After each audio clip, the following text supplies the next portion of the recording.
Hello बच्चों, नमस्कार। जय पीडब्ल्यू और सभी पीडब्ल्यू लवर्स को मेरा सलाम। मैं सुनील कुमार यादव, आपका स्काई सर, हाजिर हूं आप लोगों के सामने पीडब्ल्यू की एक amazing series that is mind map series में लेकर एक बड़ा ही खूबसूरत सा topic that is reproductive health. बच्चे, आप लोगों को याद होगा हम पिछले वाले लेक्चर में ह्यूमन रिप्रोडक्शन वाले चैप्टर का जबरदस्त तरीके से रिवीजन कर चुके हैं और इस वाले चैप्टर में भी उसी चैप्टर के बहुत सारे concept as it is use होने वाले हैं। अगर उस वाले पोर्शन को आपने अच्छे से पढ़ लिया होगा तो पक्का इस चैप्टर की कोई भी लाइन ऐसी नहीं है जो आपको समझ में नहीं आए। ठीक है जी, तो कहानी करें शुरू। चलिए देखिए, हम शुरू करते हैं। सबसे पहली बात, बच्चे, चैप्टर का नाम हमने दिया, वो दिया रिप्रोडक्टिव हेल्थ।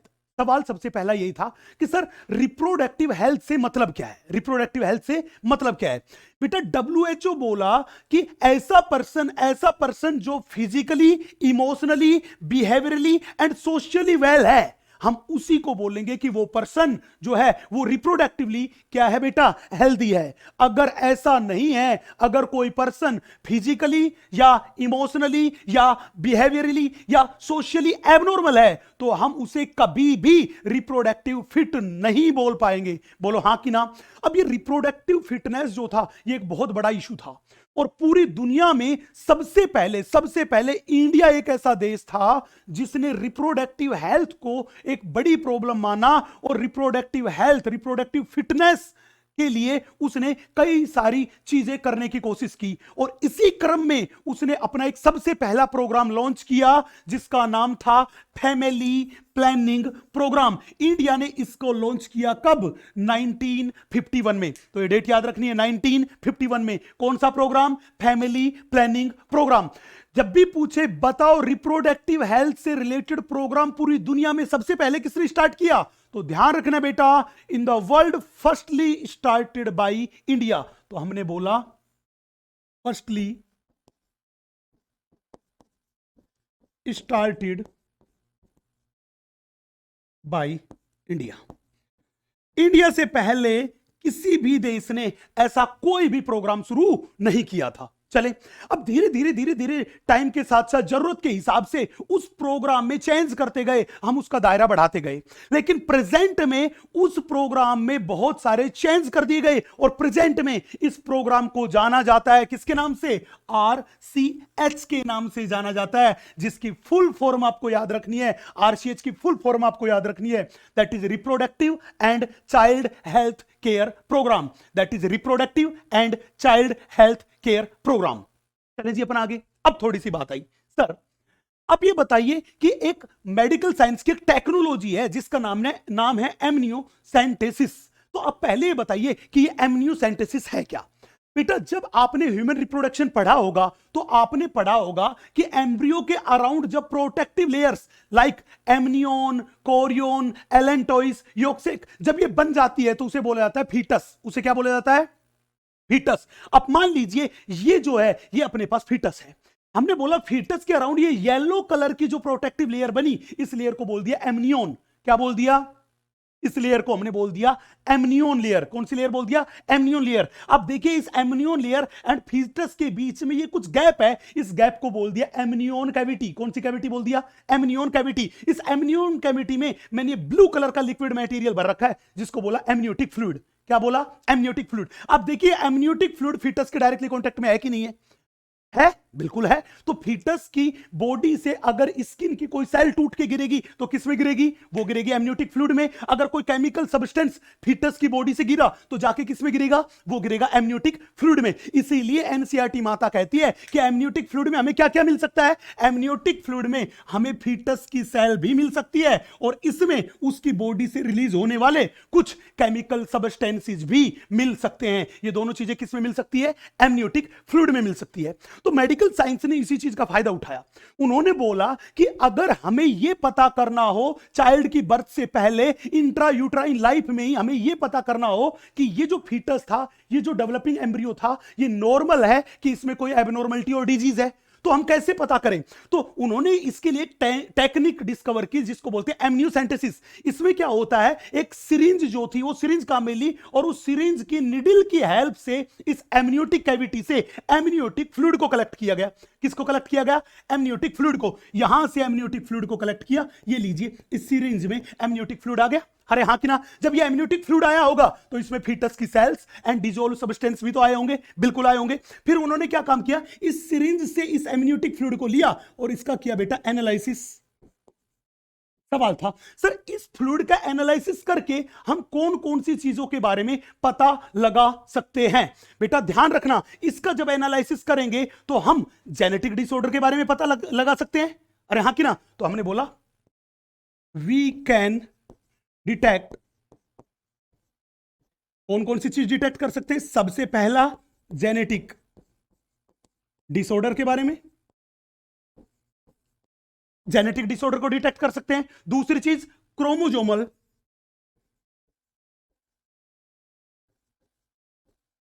डिसऑर्डर को डिटेक्ट कर सकते हैं, डिसऑर्डर को डिटेक्ट कर सकते हैं। तीसरी बात मेटाबॉलिक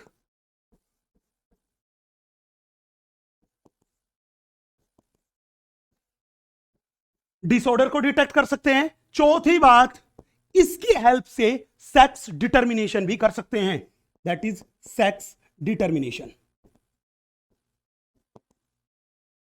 मतलब यह हुआ मेरे दोस्त कि इसकी हेल्प से हम जन्म से पहले यह पता लगा सकते हैं कि ये जो फीटस है ये मेल का है कि फीमेल का है। अरे हाँ कि ना? तो ये टेक्निक जो थी ये फायदे का सौदा था, लेकिन लोगों ने इसका मिसयूज ज्यादा किया। और मिसयूज किसमें ज्यादा किया? उन्होंने मिसयूज किया जन्म से पहले ही फीटस के सेक्स डिटर्मिनेशन में। और उस सेक्स डिटर्मिनेशन में जन्म से पहले ही पता लगा लेते कि भाई साहब ये जो फीटस है ये एक गर्ल, बेबी गर्ल का है कि बॉय का है। बोलो हाँ कि ना? तो लोगों ने जो ही गर्ल फीटस को डिटेक्ट किया तुरंत के तुरंत उस फीटस की डेथ करवा दी, उसे किल कर दिया, उसे मार डाला। दैट इज, इस कंडीशन को बोला, हमने बोला फीमेल फेटिसाइड।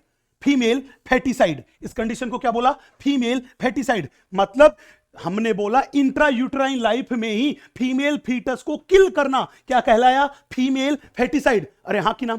अब ये फीमेल फेटिसाइड बहुत तेजी से होने लगा, क्योंकि इंडिया तो ऐसा देश है जहां हर एक परिवार पुत्र की चाह रखता है, बेटे की चाह रखता है। तो बेटियों को एम्ब्रियोनिक स्टेज में क्या करने लगा? मारने लगा। और एक बात दोस्त और बताऊं कि इस चीज में सबसे आगे हमारा हरियाणा।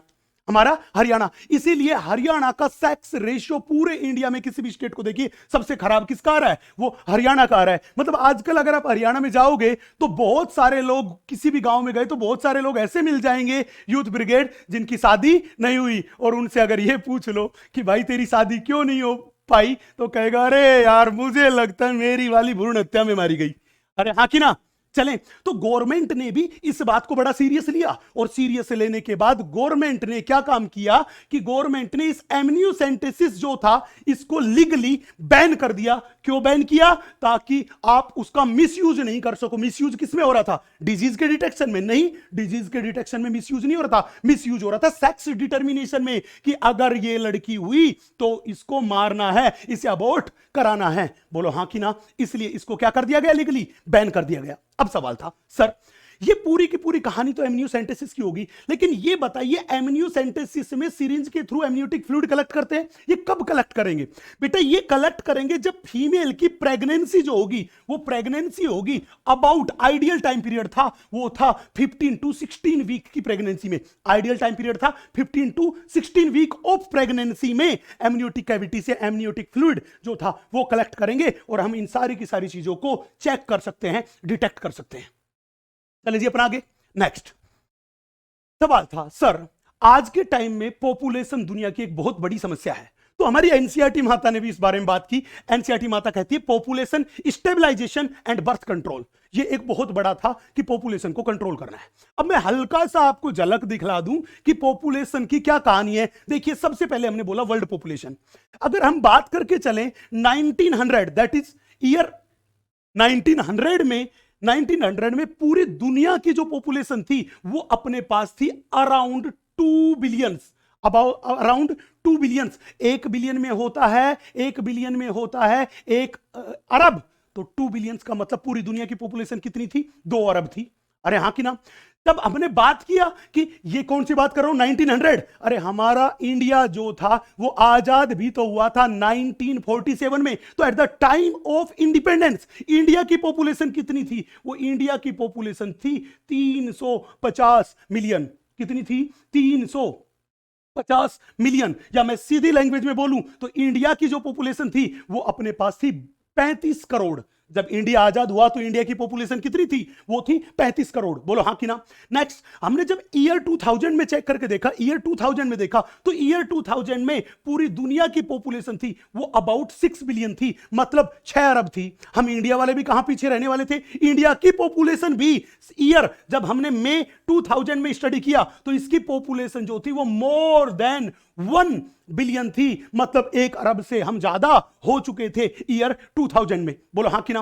नेक्स्ट, 2011 की सेंसस के हिसाब से बात करके चले तो वर्ल्ड की पॉपुलेशन थी वो थी अबाउट 7.2 बिलियन, दैट इज 7.2 अरब। इतनी पॉपुलेशन थी और इंडिया वाले भी रुके नहीं, उन्होंने भी पॉपुलेशन बढ़ाई और इंडिया की पॉपुलेशन जो थी वो थी अबाउट 1.2 बिलियन, मतलब हमारी पॉपुलेशन भी 1 अरब से ज्यादा हो चुकी थी। 1.2 अरब पॉपुलेशन किसकी थी? इंडिया की थी। अरे हाँ कि ना? और इसी का नतीजा है कि इतनी तेजी से पॉपुलेशन बढ़ी, इसी का नतीजा है कि दुनिया में हर 6th पर्सन, हर छठा आदमी एक इंडियन है। तो every 6 person in the world is an Indian. अरे हाँ कि ना? Say to proud we are Indian. अरे हाँ कि ना?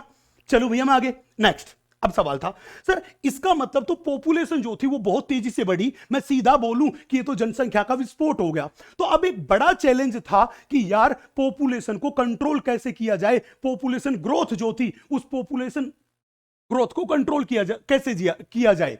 लेकिन कंट्रोल करने के तरीके जानने से पहले तो हमें यह पता करना पड़ेगा कि पॉपुलेशन बढ़ी क्यों, उस पॉपुलेशन के बढ़ने की सबसे बड़ी वजह क्या थी और वो किस रेट से बढ़ी। जब हमें वजह पता रहेगी बढ़ने की तभी तो हम वो तरीके अपनाएंगे जिनसे हम उस पॉपुलेशन को रिड्यूस कर पाए, घटा पाए। बोलो हाँ कि ना? तो जब भी पूछे कि बताओ पॉपुलेशन बढ़ने की वजह क्या थी, तो ये बोलने लगे कि भाई पॉपुलेशन बढ़ने की वजह थी कि हमने डिफरेंट टाइप के हेल्थ केयर प्रोग्राम शुरू कर दिए, जिसकी वजह से पर्सन की डेथ रेट जो थी वो डेथ रेट होगी कम। अरे जब डेथ रेट कम होगी तो लोग ज्यादा टाइम तक जिंदा रहेंगे तो पॉपुलेशन बढ़ेगी। तो सबसे पहला था डिक्लाइन इन डेथ रेट घटी, पहली बात। दूसरी बात, हमने देखा कि पहले जो था वो पहले ऐसा होता था कि मदर जो थी वो at the time of delivery बहुत सारे केसेस में मदर की डेथ हो जाती थी, जिसको बोलते थे मदर मोर्टिलिटी रेट। मैं कहूं उस पहले के टाइम में मदर मोर्टिलिटी रेट जो था वो क्या था? बहुत ज्यादा। लेकिन अभी जब हमारे पास डिफरेंट टाइप के हेल्थ केयर प्रोग्राम गवर्नमेंट ने शुरू किए, reproductive and child health care programme government ने शुरू किए, तो मोस्टली डिलीवरीज जो है वो हॉस्पिटल्स में, नर्सिंग होम में डॉक्टर की प्रेजेंस में होती है। तो इसकी वजह से मदर की डेथ होने के टाइम चांस जो था वो क्या हो गया? बहुत कम। मतलब डिलीवरी के टाइम पे मां की डेथ के चांस हो गए कम, मतलब मदर मोर्टिलिटी रेट जो थी वो करंट में क्या हो गई? कम। मतलब लोग कम मर रहे हैं तो ऑब्वियसली पॉपुलेशन बढ़ रही है। पहले ऐसा होता था कि मोस्टली डिलीवरीज घर पे होती थी तो मां के मरने के चांस भी क्या होते थे? ज्यादा। और जन्म के बाद बच्चे की भी प्रॉपर केयर नहीं होती थी, इसलिए बच्चे के मरने के चांस भी क्या होते थे? बहुत ज्यादा। तो पहले के टाइम में इन्फेंट जो बच्चा जो था, जो उस बच्चे के मरने के चांस भी थे ज्यादा, तो इन्फेंट मोर्टिलिटी रेट भी थी ज्यादा। लेकिन प्रेजेंट में जो reproductive and child health care programme शुरू हुए, इनमें मैंने बोला मोस्टली डिलीवरीज कहां होती है? हॉस्पिटल में, एक्सपर्टिस्ट डॉक्टर की प्रेजेंस में डिलीवरी की जाती है और डिलीवरी के बाद बच्चे का सुपरविजन भी एक्सपर्टिस्ट डॉक्टर के सुपरविजन में होता है। तो अगर बच्चे को कोई दिक्कत है तो तुरंत के तुरंत डॉक्टर्स उस प्रॉब्लम को आइडेंटिफाई करते हैं, डायग्नोसिस करते हैं एंड उसका ट्रीटमेंट कर देते हैं, जिससे बच्चे के सर्वाइवल के चांस बढ़े कि घटे? बच्चे के सर्वाइवल के चांस बढ़ गए। अरे हाँ कि ना? तो मैंने बोला कि यहां पे क्या हुआ, यहां पे क्या हुआ? हमने बोला कि पॉपुलेशन ग्रोथ क्या हुई? डेथ रेट जो थी वो क्या हुई? डेथ रेट जो थी वो तो घटी, लेकिन मदर मोर्टिलिटी रेट जो थी वो भी क्या हुई बेटा? मदर मोर्टिलिटी रेट वो भी क्या हुई? घटी। अब वो कह रहे इन्फेंट मोर्टिलिटी रेट का क्या हुआ? अरे इन्फेंट मोर्टिलिटी रेट जिसको शॉर्ट बोला IMR, ये भी क्या हुई? घटी। तो मैंने कहा कि पॉपुलेशन बढ़ने की सबसे बड़ी वजह थी वो ये 3 बड़ी वजह थी: डेथ रेट का कम होना, मदर मोर्टिलिटी रेट का कम होना एंड इन्फेंट मोर्टिलिटी रेट का IMR का कम होना। पहली बात तो ये थी। अब दूसरा रीजन क्या था बच्चे? दूसरा रीजन भी एनसीईआरटी माता ने लिख के दिया, वो लिख के दिया increase in member of people in reproducible age. Reproducible age, reproducible age के मेंबर्स की संख्या थी ज्यादा। अरे मोदी जी हर जगह कहते हैं कि भारत नौजवानों का, यूथ का देश है। मतलब हमने बोला हमारी मोर देन 60% पॉपुलेशन जो है वो 30 की एज के अराउंड, 30 टू 35 की एज के लोग हैं। इतने सारे लोग हैं, नौजवान लोग हैं। बोलो हाँ कि ना? अरे जब यूथ लोग हैं, बहुत सारे लोग हैं, तो वो कौन सी एज ग्रुप में आते हैं? वो रिप्रोड्यूसिबल एज ग्रुप में आते हैं। जब ज्यादा लोग रिप्रोड्यूसिबल एज ग्रुप में हैं तो रिप्रोडक्शन करेंगे ज्यादा। अरे रिप्रोडक्शन ज्यादा करेंगे तो बच्चे पैदा होंगे ज्यादा, तो पॉपुलेशन बढ़ेगी। तो ये भी पॉपुलेशन बढ़ने की एक बड़ी वजह थी। नेक्स्ट, तीसरी बात वो थी इलिटरेसी।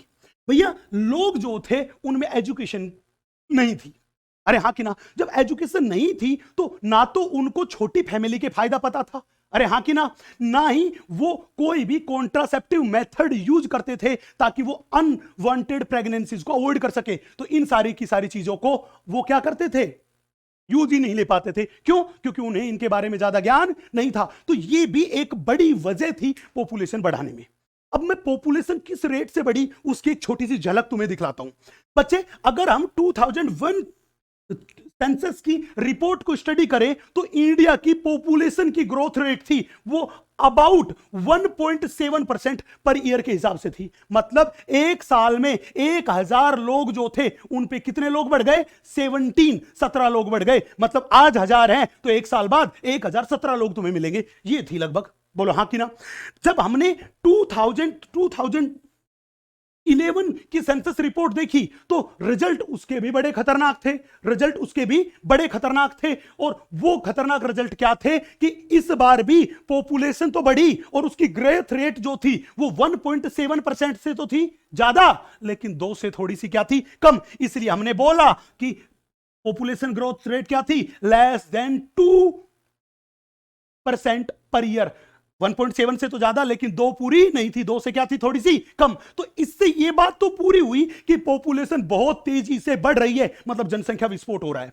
लेकिन दोस्त मैं एक बात और बता दूं, अगर हमारी पॉपुलेशन इस रेट से, दैट इज 1.5% पर ईयर की रेट से भी बढ़ेगी तो अगले 33 ईयर्स में हम डबल हो जाएंगे। इंडिया की पॉपुलेशन क्या हो जाएगी? दोगुनी हो जाएगी। मतलब इंडिया किसी से पीछे नहीं रहेगा। इसने कसम खा रखी है कि दुनिया की पॉपुलेशन ग्रोथ में इंडिया का योगदान सबसे बढ़िया रहेगा।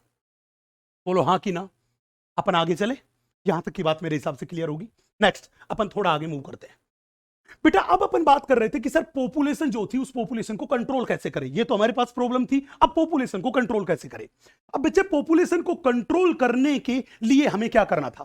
बेटा लोगों को अवेयर करना था कि अगर तुम्हें अनवांटेड प्रेगनेंसीज को रोकना है तो तुम ज्यादा से ज्यादा कॉन्ट्रासेप्टिव मेथड्स यूज करो ताकि तुम्हारी नॉर्मल लाइफ भी चलती रहे एंड प्रेगनेंसी होने के चांस भी क्या हो जाए? कम हो जाए। तो सबसे पहला काम था, जो कि मोस्ट इंपॉर्टेंट स्टेप था, इस स्टेप था क्या? कि लोगों को स्मॉल फैमिलीज के लिए क्या करना है? मोटिवेट करना है। और स्मॉल फैमिलीज कब होगी? जब वो क्या यूज करेंगे? डिफरेंट कॉन्ट्रासेप्टिव मेथड यूज करेंगे। तो सबसे पहला काम था पॉपुलेशन कंट्रोल करने के लिए कि लोगों को कॉन्ट्रासेप्टिव मेथड यूज करने के लिए मोटिवेट करना।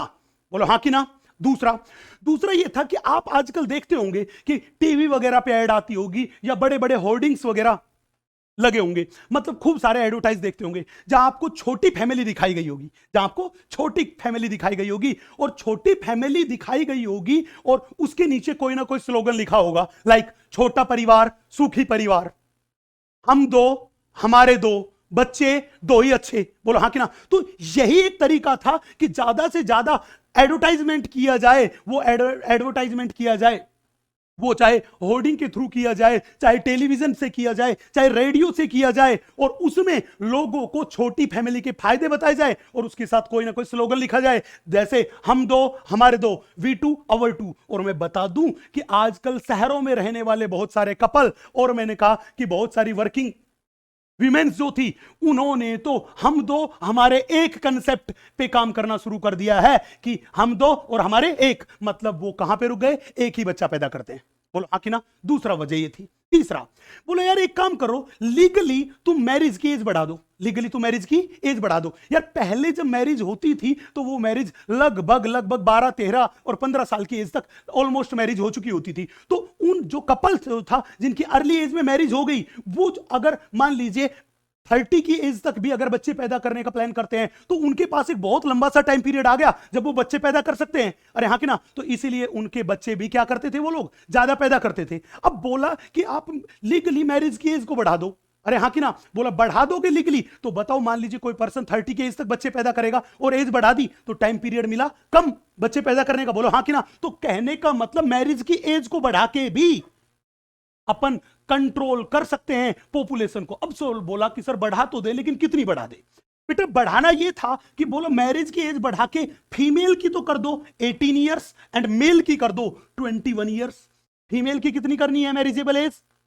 18 ईयर एंड मेल की कितनी करनी है? 21 ईयर। और ये बात तो बहुत सारी जगह पे लिखी होगी, कभी आपने राजस्थान रोडवेज में ट्रेवल किया होगा तो बिल्कुल आगे ही ड्राइवर के केबिन के बाहर बिल्कुल लिखा हुआ मिला होगा, बिहारी सही उम्र 21 रो छोरो तथा 18 री छोरी।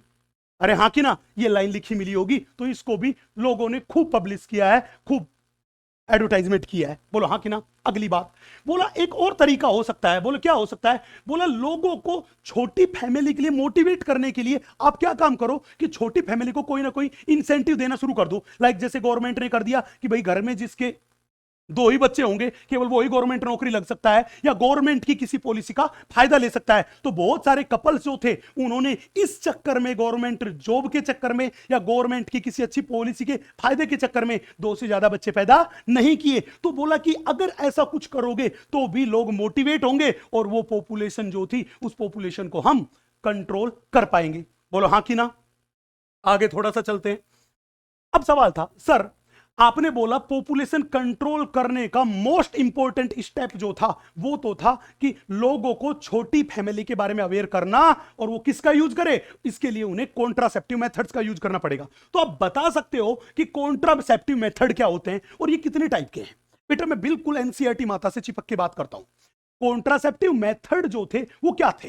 बेटा कॉन्ट्रासेप्टिव मेथड जो थे वो कॉन्ट्रासेप्टिव मेथड अनवांटेड प्रेगनेंसीज को रोकने में हेल्प करते थे। किस में रोकने में? अनवांटेड प्रेगनेंसीज को रोकने में हेल्प करने वाले मेथड कॉन्ट्रासेप्टिव मेथड थे। लाइक हम बात करके चलें, सबसे पहला नेचुरल मेथड या जिसको अपन बोलते हैं ट्रेडिशनल मेथड, दूसरा बैरियर मेथड, तीसरा हार्मोनल मेथड। ये हार्मोनल मेथड में अपन ओरल कॉन्ट्रासेप्टिव पिल्स भी ले सकते हैं, इंप्लांट भी लगवा सकते हैं एंड इंजेक्टेबल का भी यूज कर सकते हैं। चौथा था intra uterine device that is IUDs, इनका भी यूज कर सकते हैं। चौथा सर्जिकल मेथड और स्टेरिलाइजेशन मेथड। बोलो हाँ कि ना? चलो मैं आगे, बड़े ध्यान से देखना, अगली बात देखना। अब सवाल था, सर आपने ये तो बता दिया कि कॉन्ट्रासेप्टिव मेथड कौन से हैं। अरे हाँ कि ना? अब बात ये थी कि एक अच्छी कॉन्ट्रासेप्टिव है, उस अच्छी कॉन्ट्रासेप्टिव जो थी उसके क्या क्या क्या क्या अपने पास करैक्टरिस्टिक्स फीचर्स होने चाहिए। मतलब एक आइडियल कॉन्ट्रासेप्टिव के करैक्टर क्या होना चाहिए? बेटा सबसे पहला करैक्टर, वो आइडियल कॉन्ट्रासेप्टिव वो कॉन्ट्रासेप्टिव थी हमारे लिए जो इजीली हर जगह पे हमें आसानी से अवेलेबल हो जाए, पहली बात। दूसरा था वो होनी चाहिए यूजर फ्रेंडली, मतलब जो भी कोई पर्सन कॉन्ट्रासेप्टिव का यूज करना चाहता हो तो उसको यूज करना इजी हो, वो इजीली हैंडल की जा सके। तीसरी, अगर कोई पर्सन उसको यूज कर रहा है तो यूजर जो था उस यूजर की बॉडी पे उसका साइड इफेक्ट कम से कम हो या नहीं हो, ऐसी होनी चाहिए। चौथी बात ये थी कि यूजर जब सेक्सुअल ड्राइव करे, सेक्सुअल इंटरकोर्स करे तो उसके सेक्सुअल ड्राइव पे, सेक्सुअल इंटरकोर्स पे या सेक्सुअल एक्साइटमेंट पे उस कॉन्ट्रासेप्टिव का कोई फर्क नहीं पड़ना चाहिए। पांचवी, बेटा वो कॉन्ट्रासेप्टिव ऐसी थी अगर कोई यूजर उसको यूज करता है तो जिस काम के लिए यूज कर रहा था, मतलब वो क्या चाह रहा था कि अनवांटेड प्रेगनेंसीज को अवॉइड करना है, इस काम के लिए ही तो यूज कर रहा था। तो अगर वो उसको यूज कर रहा था तो उसका वो एम फुलफिल होना चाहिए, मतलब वो इफेक्टिवली काम करनी चाहिए। बोलो हाँ कि ना? और सबसे लास्ट वाला रिवर्सिबल। बेटा रिवर्सिबल का मतलब क्या था कि एक कपल जो था वो कॉन्ट्रासेप्टिव मेथड यूज करता है, वो जब तक कॉन्ट्रासेप्टिव मेथड यूज करेगा तब तक फीमेल कंसीव नहीं करेगी, लेकिन जो ही वो कॉन्ट्रासेप्टिव मेथड यूज करना बंद कर देगा तो फीमेल कंसीव करेगी। मतलब ये था कि जब तक कॉन्ट्रासेप्टिव को यूज करे तब तक तो कंसीव नहीं करनी चाहिए, और जो ही कॉन्ट्रासेप्टिव को यूज करना बंद कर दे तो दोबारा से नॉर्मल साइकिल चल जाना चाहिए, मतलब फीमेल कंसीव करनी चाहिए। बोलो हाँ कि ना। इस कंडीशन को बोल दिया हमने रिवर्सिबल। चलूं मैं आगे। नेक्स्ट, अब सवाल था, सबसे पहले हम बात कर रहे हैं नेचुरल मेथड के बारे में और ट्रेडिशनल मेथड के बारे में। बेटा मैं आपको पहली बात यही बता देता हूं कि ये नेचुरल मेथड, ट्रेडिशनल मेथड एक ऐसा मेथड था जिसमें कोई भी मेडिसिन यूज नहीं होती। अरे हाँ कि ना। तो सबसे पहली बात हमने बोला इसमें नो मेडिसिन, इसमें कोई भी मेडिसिन यूज नहीं होती, ना ही कोई डिवाइस यूज होता। दूसरी बात, इसमें कोई डिवाइस भी यूज नहीं होता, कोई डिवाइस भी इसमें यूज नहीं होता। बोलो हाँ कि ना। नेक्स्ट, ये ऐसा मेथड था जब जिसमें कोई बाहर की चीज यूज ही नहीं कर रहे तो साइड इफेक्ट होने के चांस कम की ज्यादा, तो हमने बोला बहुत बहुत कम, और ना कि नहीं होंगे तो हमने बोला लेस, और मैं कहूं लीस्ट साइड इफेक्ट।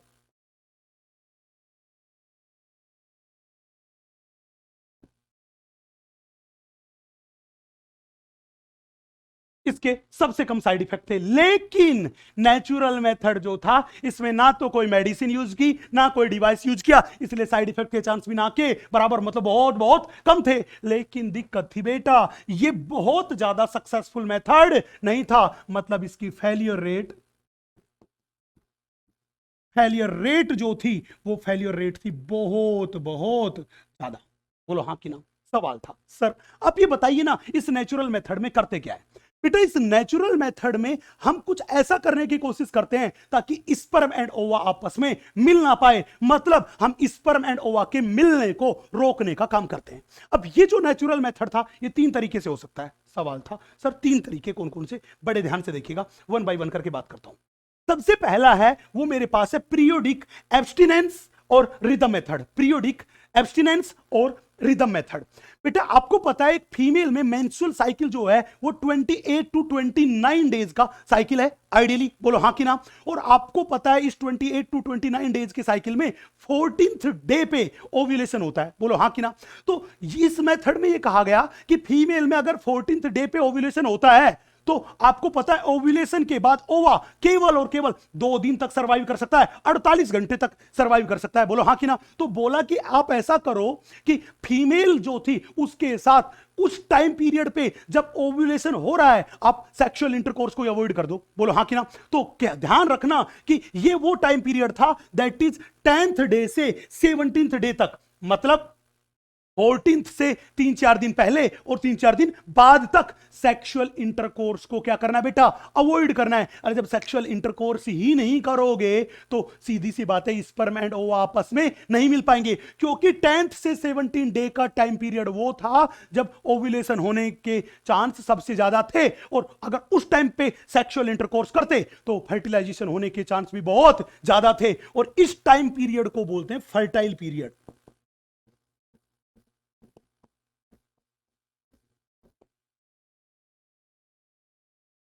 इस टाइम पीरियड को क्या बोलते हैं, फर्टाइल पीरियड बोलते हैं। बोलो हाँ कि ना। इस टाइम पीरियड को क्या बोलते हैं बेटा, ये अपने को बोलते हैं, वो बोलते हैं फर्टाइल पीरियड। अरे यस कि नो। चलूं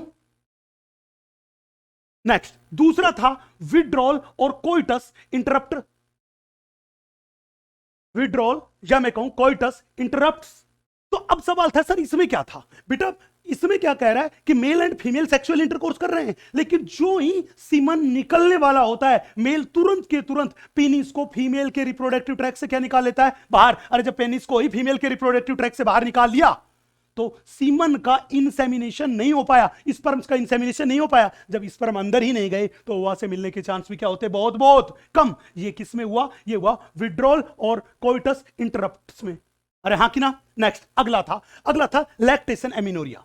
आपको पता है कि डिलीवरी के बाद मदर जो होती है वो बेबी को ब्रेस्ट फीडिंग कराती है, और जब ब्रेस्ट फीडिंग कराएगी तो फीमेल के ब्लड में प्रोलैक्टिन हार्मोन का अमाउंट होता है, वो होता है बहुत बहुत ज्यादा, बहुत बहुत ज्यादा। तो एक लैक्टेटिंग मदर में प्रोलैक्टिन हार्मोन का अमाउंट क्या होता है, बहुत बहुत ज्यादा। और ये प्रोलैक्टिन हार्मोन जो था ये हाइपोथैलेमस एंड एंटीरियर पिट्यूटरी को देता बेटा नेगेटिव फीडबैक। और जब नेगेटिव फीडबैक देगा तो एफएसएच एंड एलएच नहीं आएगा, और जब तक एफएसएच एंड एलएच नहीं आएगा तो ना तो प्राइमरी फॉलिकल से ग्राफिन फॉलिकल बनेगी, अरे हाँ कि ना एलएच की कमी की वजह से ना ओव्यूलेशन हो पाएगा। तो मैं ये कह दूं कि लैक्टेशन एमिनोरिया वो होता है जब एक लैक्टेटिंग मदर में डिलीवरी के आइडियल टाइम पीरियड हम मान के चलते हैं अबाउट 6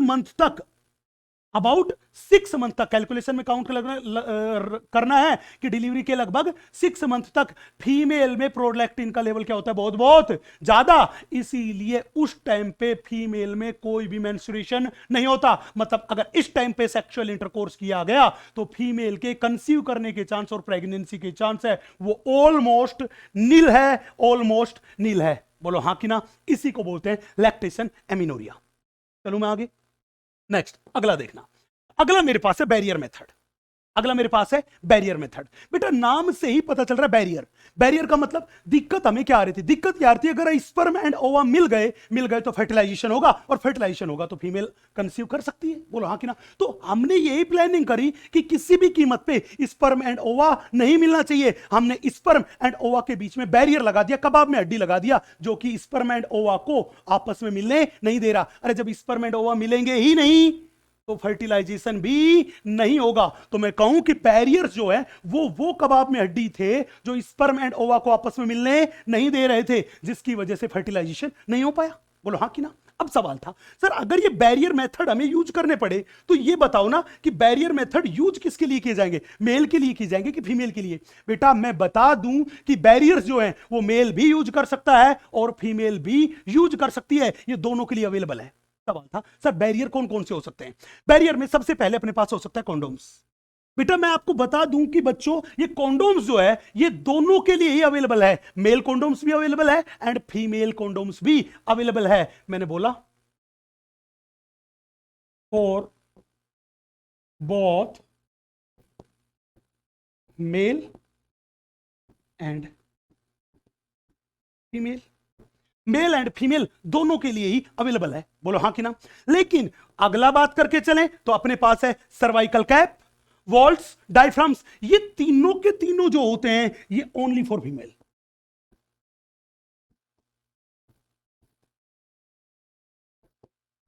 ये ओनली फॉर फीमेल्स, मेल के लिए नहीं है। अब ये कोई भी बैरियर रहे बेटा, ये रबर के बने हुए बैरियर्स है। ये क्या है, रबर के बने हुए बैरियर्स है। हम वन बाय वन करके बात करते हैं। सबसे पहले बात करते हैं कॉन्डोम्स के बारे में। बड़े ध्यान से देखिएगा बच्चे, जब भी बोले कॉन्डोम्स किससे बना तो हमने बोला ये थिन रबर या लेटेक्स सीध से बनी हुई स्ट्रक्चर है। अब बड़े ध्यान से देखिए, आपको ऊपर दिखाई दे रहा होगा ये वाला जो है मेरे पास, ये अपने पास है मेल कॉन्डोम।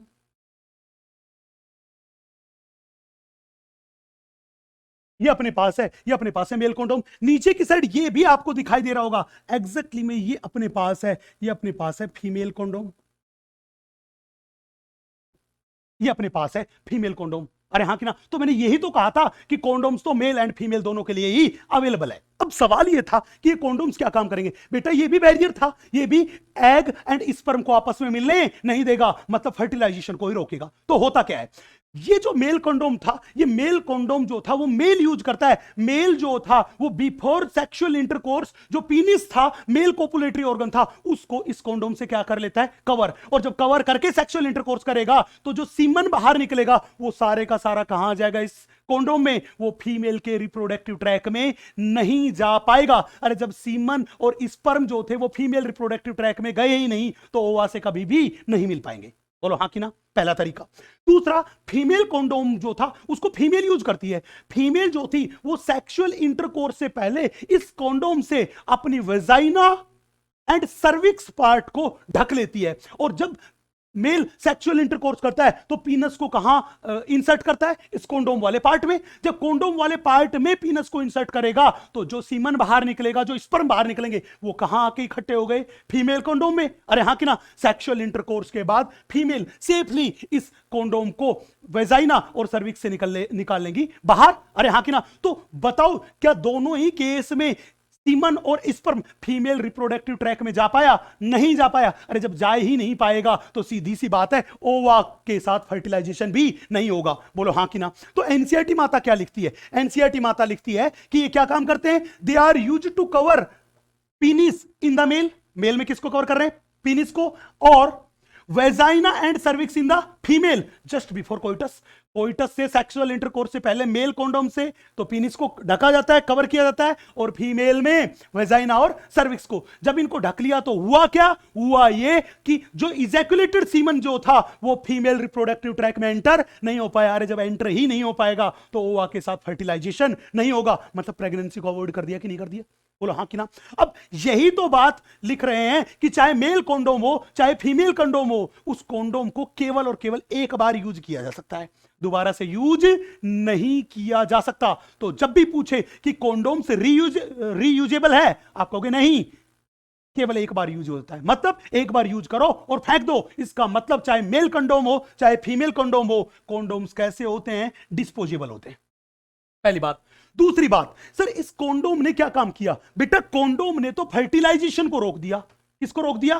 फर्टिलाइजेशन को रोक दिया, पहली बात। और दूसरी बात, जब कॉन्डोम लगा के सेक्सुअल इंटरकोर्स किया गया तो यहां पे सेक्सुअल ट्रांसमिटेड इंफेक्शन और सेक्सुअल ट्रांसमिटेड डिजीज जो थी उसके भी स्प्रेड होने के चांस क्या हो गए? कम। तो कॉन्डोम ने दो काम किए, दो गोल अचीव किए। पहला तो ये कॉन्ट्रासेप्टिव मेथड की तरह भी यूज किया, एंड दूसरा एसटीटीज और एसटीआईज से प्रोटेक्शन प्रोवाइड करने का काम भी किया। किसने? कॉन्डोम ने।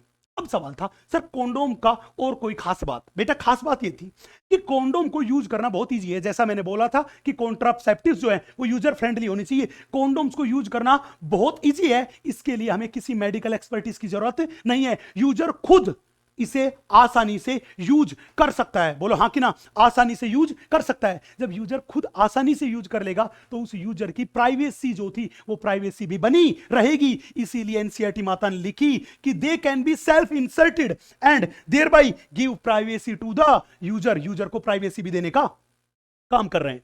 अब मेल कॉन्डोम का एक बहुत फेमस ब्रांड है जिसको अपन बोलते हैं निरोध। जब भी बोले निरोध, किसका ब्रांड है? ध्यान रखना, मेल कॉन्डोम का बहुत फेमस ब्रांड है निरोध। जब भी कोई बोले कि सर फीमेल कॉन्डोम से उन्हें क्या बोलते हैं, तो बेटा फीमेल कॉन्डोम्स को बोलते हैं फेमिडोम्स। फीमेल कॉन्डोम्स को क्या बोलते हैं? फेमिडोम्स। बोलो हाँ कि ना। आगे बढ़ते हैं। बेटा दूसरे अपने पास बैरियर में आ रहे थे, अपने पास आ रहे थे diaphragm, cervical cap and walls. बच्चे ये सारे के सारी स्ट्रक्चर है, ये भी रबर से बनी है। किससे बनी है? रबर से बनी है। और ये सारी की सारी मैंने बोला कौन यूज करती है? फीमेल।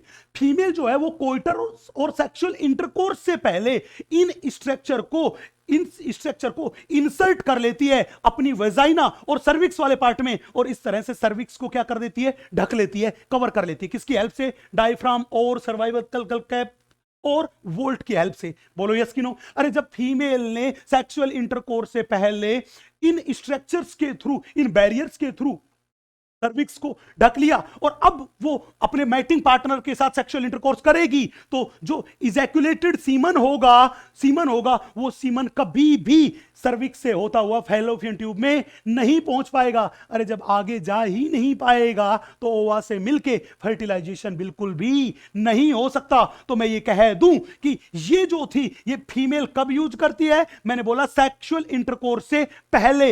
ये क्या काम करते हैं? ये फर्टिलाइजेशन को रोकते हैं। कैसे रोकते हैं? स्पर्म को सर्विक्स में जाने ही नहीं देते, क्योंकि सर्विक्स वाले पार्ट को क्या कर दिया? क्लोज। बोलो हाँ कि ना। अब ये जो मेरे पास थे, that is diaphragm, cervical cap and volt.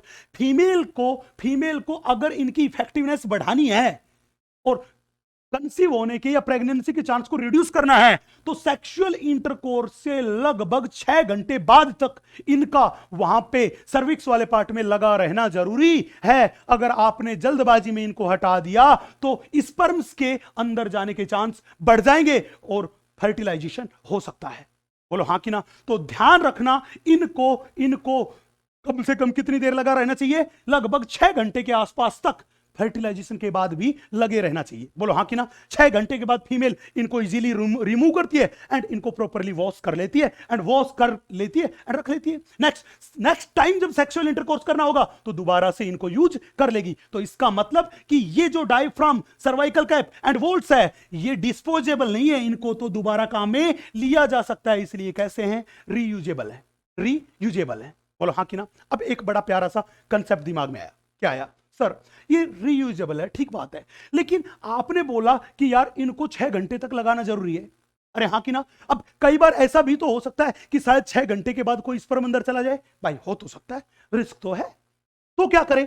तो बेटा डॉक्टर्स और एक्सपर्टीज लोग ऐसी सलाह देते हैं कि ये जो बैरियर्स हैं, इन बैरियर्स पे आप कुछ केमिकल लगा लो। वो केमिकल अपने पास हो सकता है, वो हो सकता है स्पर्मिसाइडल क्रीम हो सकती है, स्पर्मिसाइडल जेली हो सकता है, फोम हो सकता है। ये वो केमिकल्स हैं जिनको लगा के अगर आप इनको इंसर्ट करोगे सर्विक्स वाले पार्ट में, तो जो ही स्पर्म वहां पहुंचेंगे, ये केमिकल्स उन स्पर्म को मारने का काम करेंगे। मतलब डबल अटैक हो गया। पहला, स्पर्म गए, उनको धड़ल्ले से मारता गया, एंड दूसरा, ये जो अपने पास बैरियर थे, इन्होंने उसे सर्विक्स के अंदर भी जाने नहीं दिया। जब डबल अटैक हुआ तो मैंने बोला कि बताओ इन बैरियर्स की इफिशियंसी बढ़ी कि घटी? यस, इनकी कॉन्ट्रासेप्टिव इफिशियंसी जो थी वो हो गई बेटा इंक्रीज। इनकी कॉन्ट्रासेप्टिव इफिशियंसी होगी इंक्रीज। तो सीधा सवाल पूछेगा कि बैरियर्स की कॉन्ट्रासेप्टिव इफिशियंसी को इंक्रीज करने के लिए क्या काम करते हैं? तो आप सीधा याद करना कि इन बैरियर्स पे लगाते हैं हम, वो क्या लगाते हैं? केमिकल कॉन्ट्रासेप्टिव्स, लाइक अपन स्पर्मिसाइडल क्रीम्स लगाते हैं, जेली और फोम का यूज करते हैं ताकि इनकी कॉन्ट्रासेप्टिव इफिशियंसी को बढ़ाया जा सके। बोलो हाँ कि ना? नेक्स्ट, अगला देखना। अगला है अपने पास हार्मोनल मेथड। बेटा हार्मोनल मेथड जो है, ये एनसीईआरटी माता लिखती है most widely used contraceptive method, सबसे ज्यादा यूज किया जाने वाला कॉन्ट्रासेप्टिव मेथड है।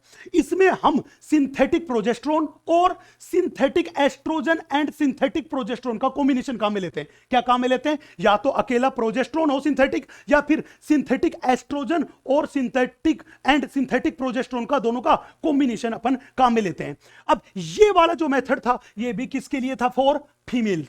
किसके लिए था? For females. बोलो हाँ कि ना? अब सवाल था कि सर हार्मोन में हम या तो अकेले एस्ट्रोजन या फिर एस्ट्रोजन एंड प्रोजेस्टेरोन का कॉम्बिनेशन, या तो अकेले प्रोजेस्टेरोन या फिर एस्ट्रोजन एंड प्रोजेस्टेरोन का कॉम्बिनेशन काम में लेते हैं। अब वो कौन लेगी? फीमेल काम में लेगी। अब इसको काम में लेने के मेथड 3 हो सकते हैं। पहला तो ये टैबलेट्स की फॉर्म में लिया जा सकता है, जिसको अपन बोल सकते हैं ओरल पिल, या इंजेक्शन के थ्रू लिया जा सकता है, एंड तीसरा इम्प्लांट्स के थ्रू भी लिया जा सकता है। तो इसको 3 मेथड से ले सकते हैं।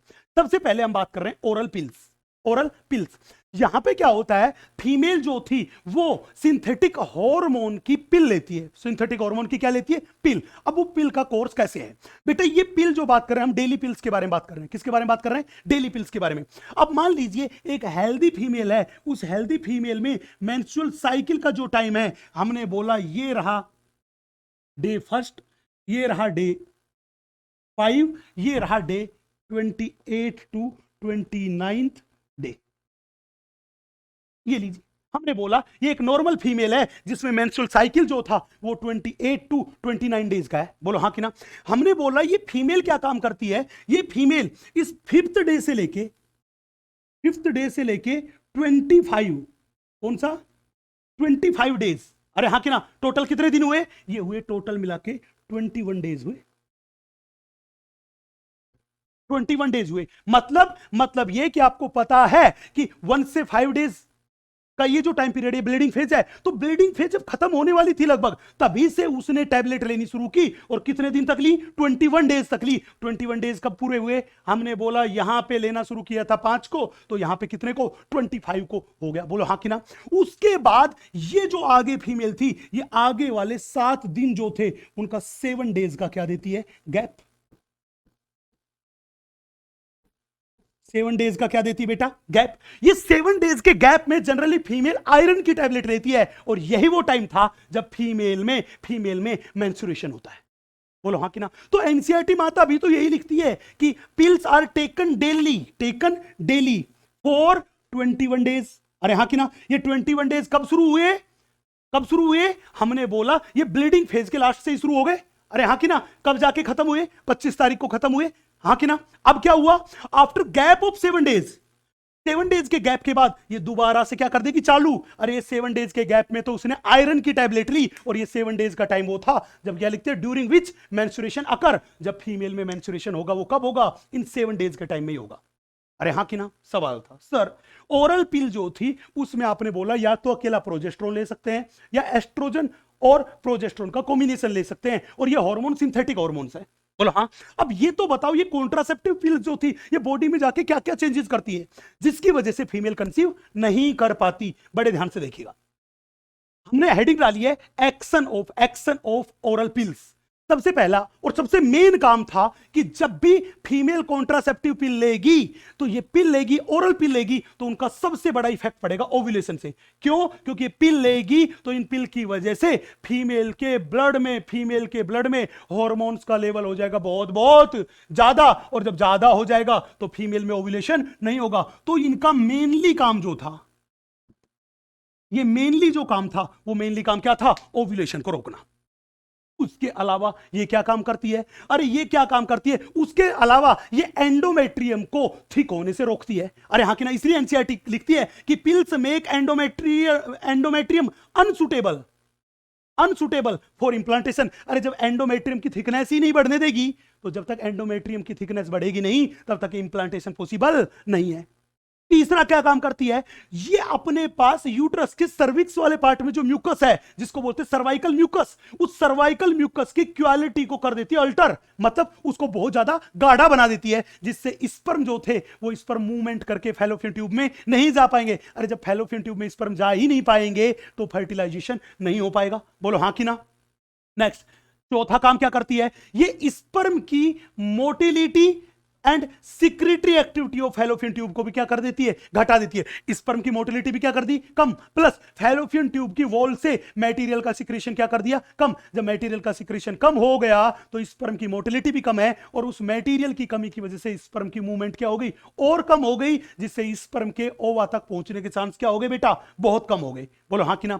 ये कॉन्ट्रासेप्टिव पिल्स जो थी ये बहुत ज्यादा इफेक्टिव थी, और इनका साइड इफेक्ट जो था वो साइड इफेक्ट भी था बहुत बहुत कम, इसलिए फीमेल्स ने इन्हें इजीली एक्सेप्ट कर लिया।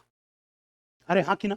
अब बड़ा प्यारा सा सवाल आता है, सर आपने बोला कि कॉन्ट्रासेप्टिव पिल जो है वो कॉन्ट्रासेप्टिव पिल अपने पास 21 डेज तक रेगुलरली लेनी पड़ेगी। बोलो हाँ कि ना। और उनमें या तो सिंथेटिक प्रोजेस्टेरोन होगा या फिर सिंथेटिक एस्ट्रोजन एंड प्रोजेस्टेरोन का कॉम्बिनेशन होगा। बोलो हाँ कि ना। क्या हर ओरल पिल में यह होना जरूरी है? नहीं भैया, हमारे साइंटिस्ट लोगों ने ऐसी भी ओरल पिल बना दी जिसमें कोई भी हार्मोन प्रेजेंट नहीं है, कोई भी हार्मोन प्रेजेंट नहीं है, और वो ओरल पिल कोई और नहीं, वो अपने पास है सहेली, वो अपने पास है सहेली। तो एनसीईआरटी माता क्या लिखती है कि सहेली इज नॉन स्टीरॉयडल कॉन्ट्रासेप्टिव पिल। अरे नॉन स्टीरॉयडल का क्या मतलब लिखा? क्यों लिखा? अरे एग्जैक्टली में एस्ट्रोजन एंड प्रोजेस्टेरोन हार्मोन जो है वो स्टीरॉयड हार्मोन है, तो ये कहना ये चाह रहा है कि इस पिल में ना तो अपने पास सिंथेटिक एस्ट्रोजन है ना ही सिंथेटिक प्रोजेस्टेरोन है। अरे हाँ कि ना। जब कोई हार्मोन ही नहीं है तो मतलब ये स्टीरॉयडल नहीं है, इसमें कोई भी स्टीरॉयड हार्मोन प्रेजेंट नहीं है, इसीलिए इसको बोला नॉन स्टीरॉयडल कॉन्ट्रासेप्टिव पिल।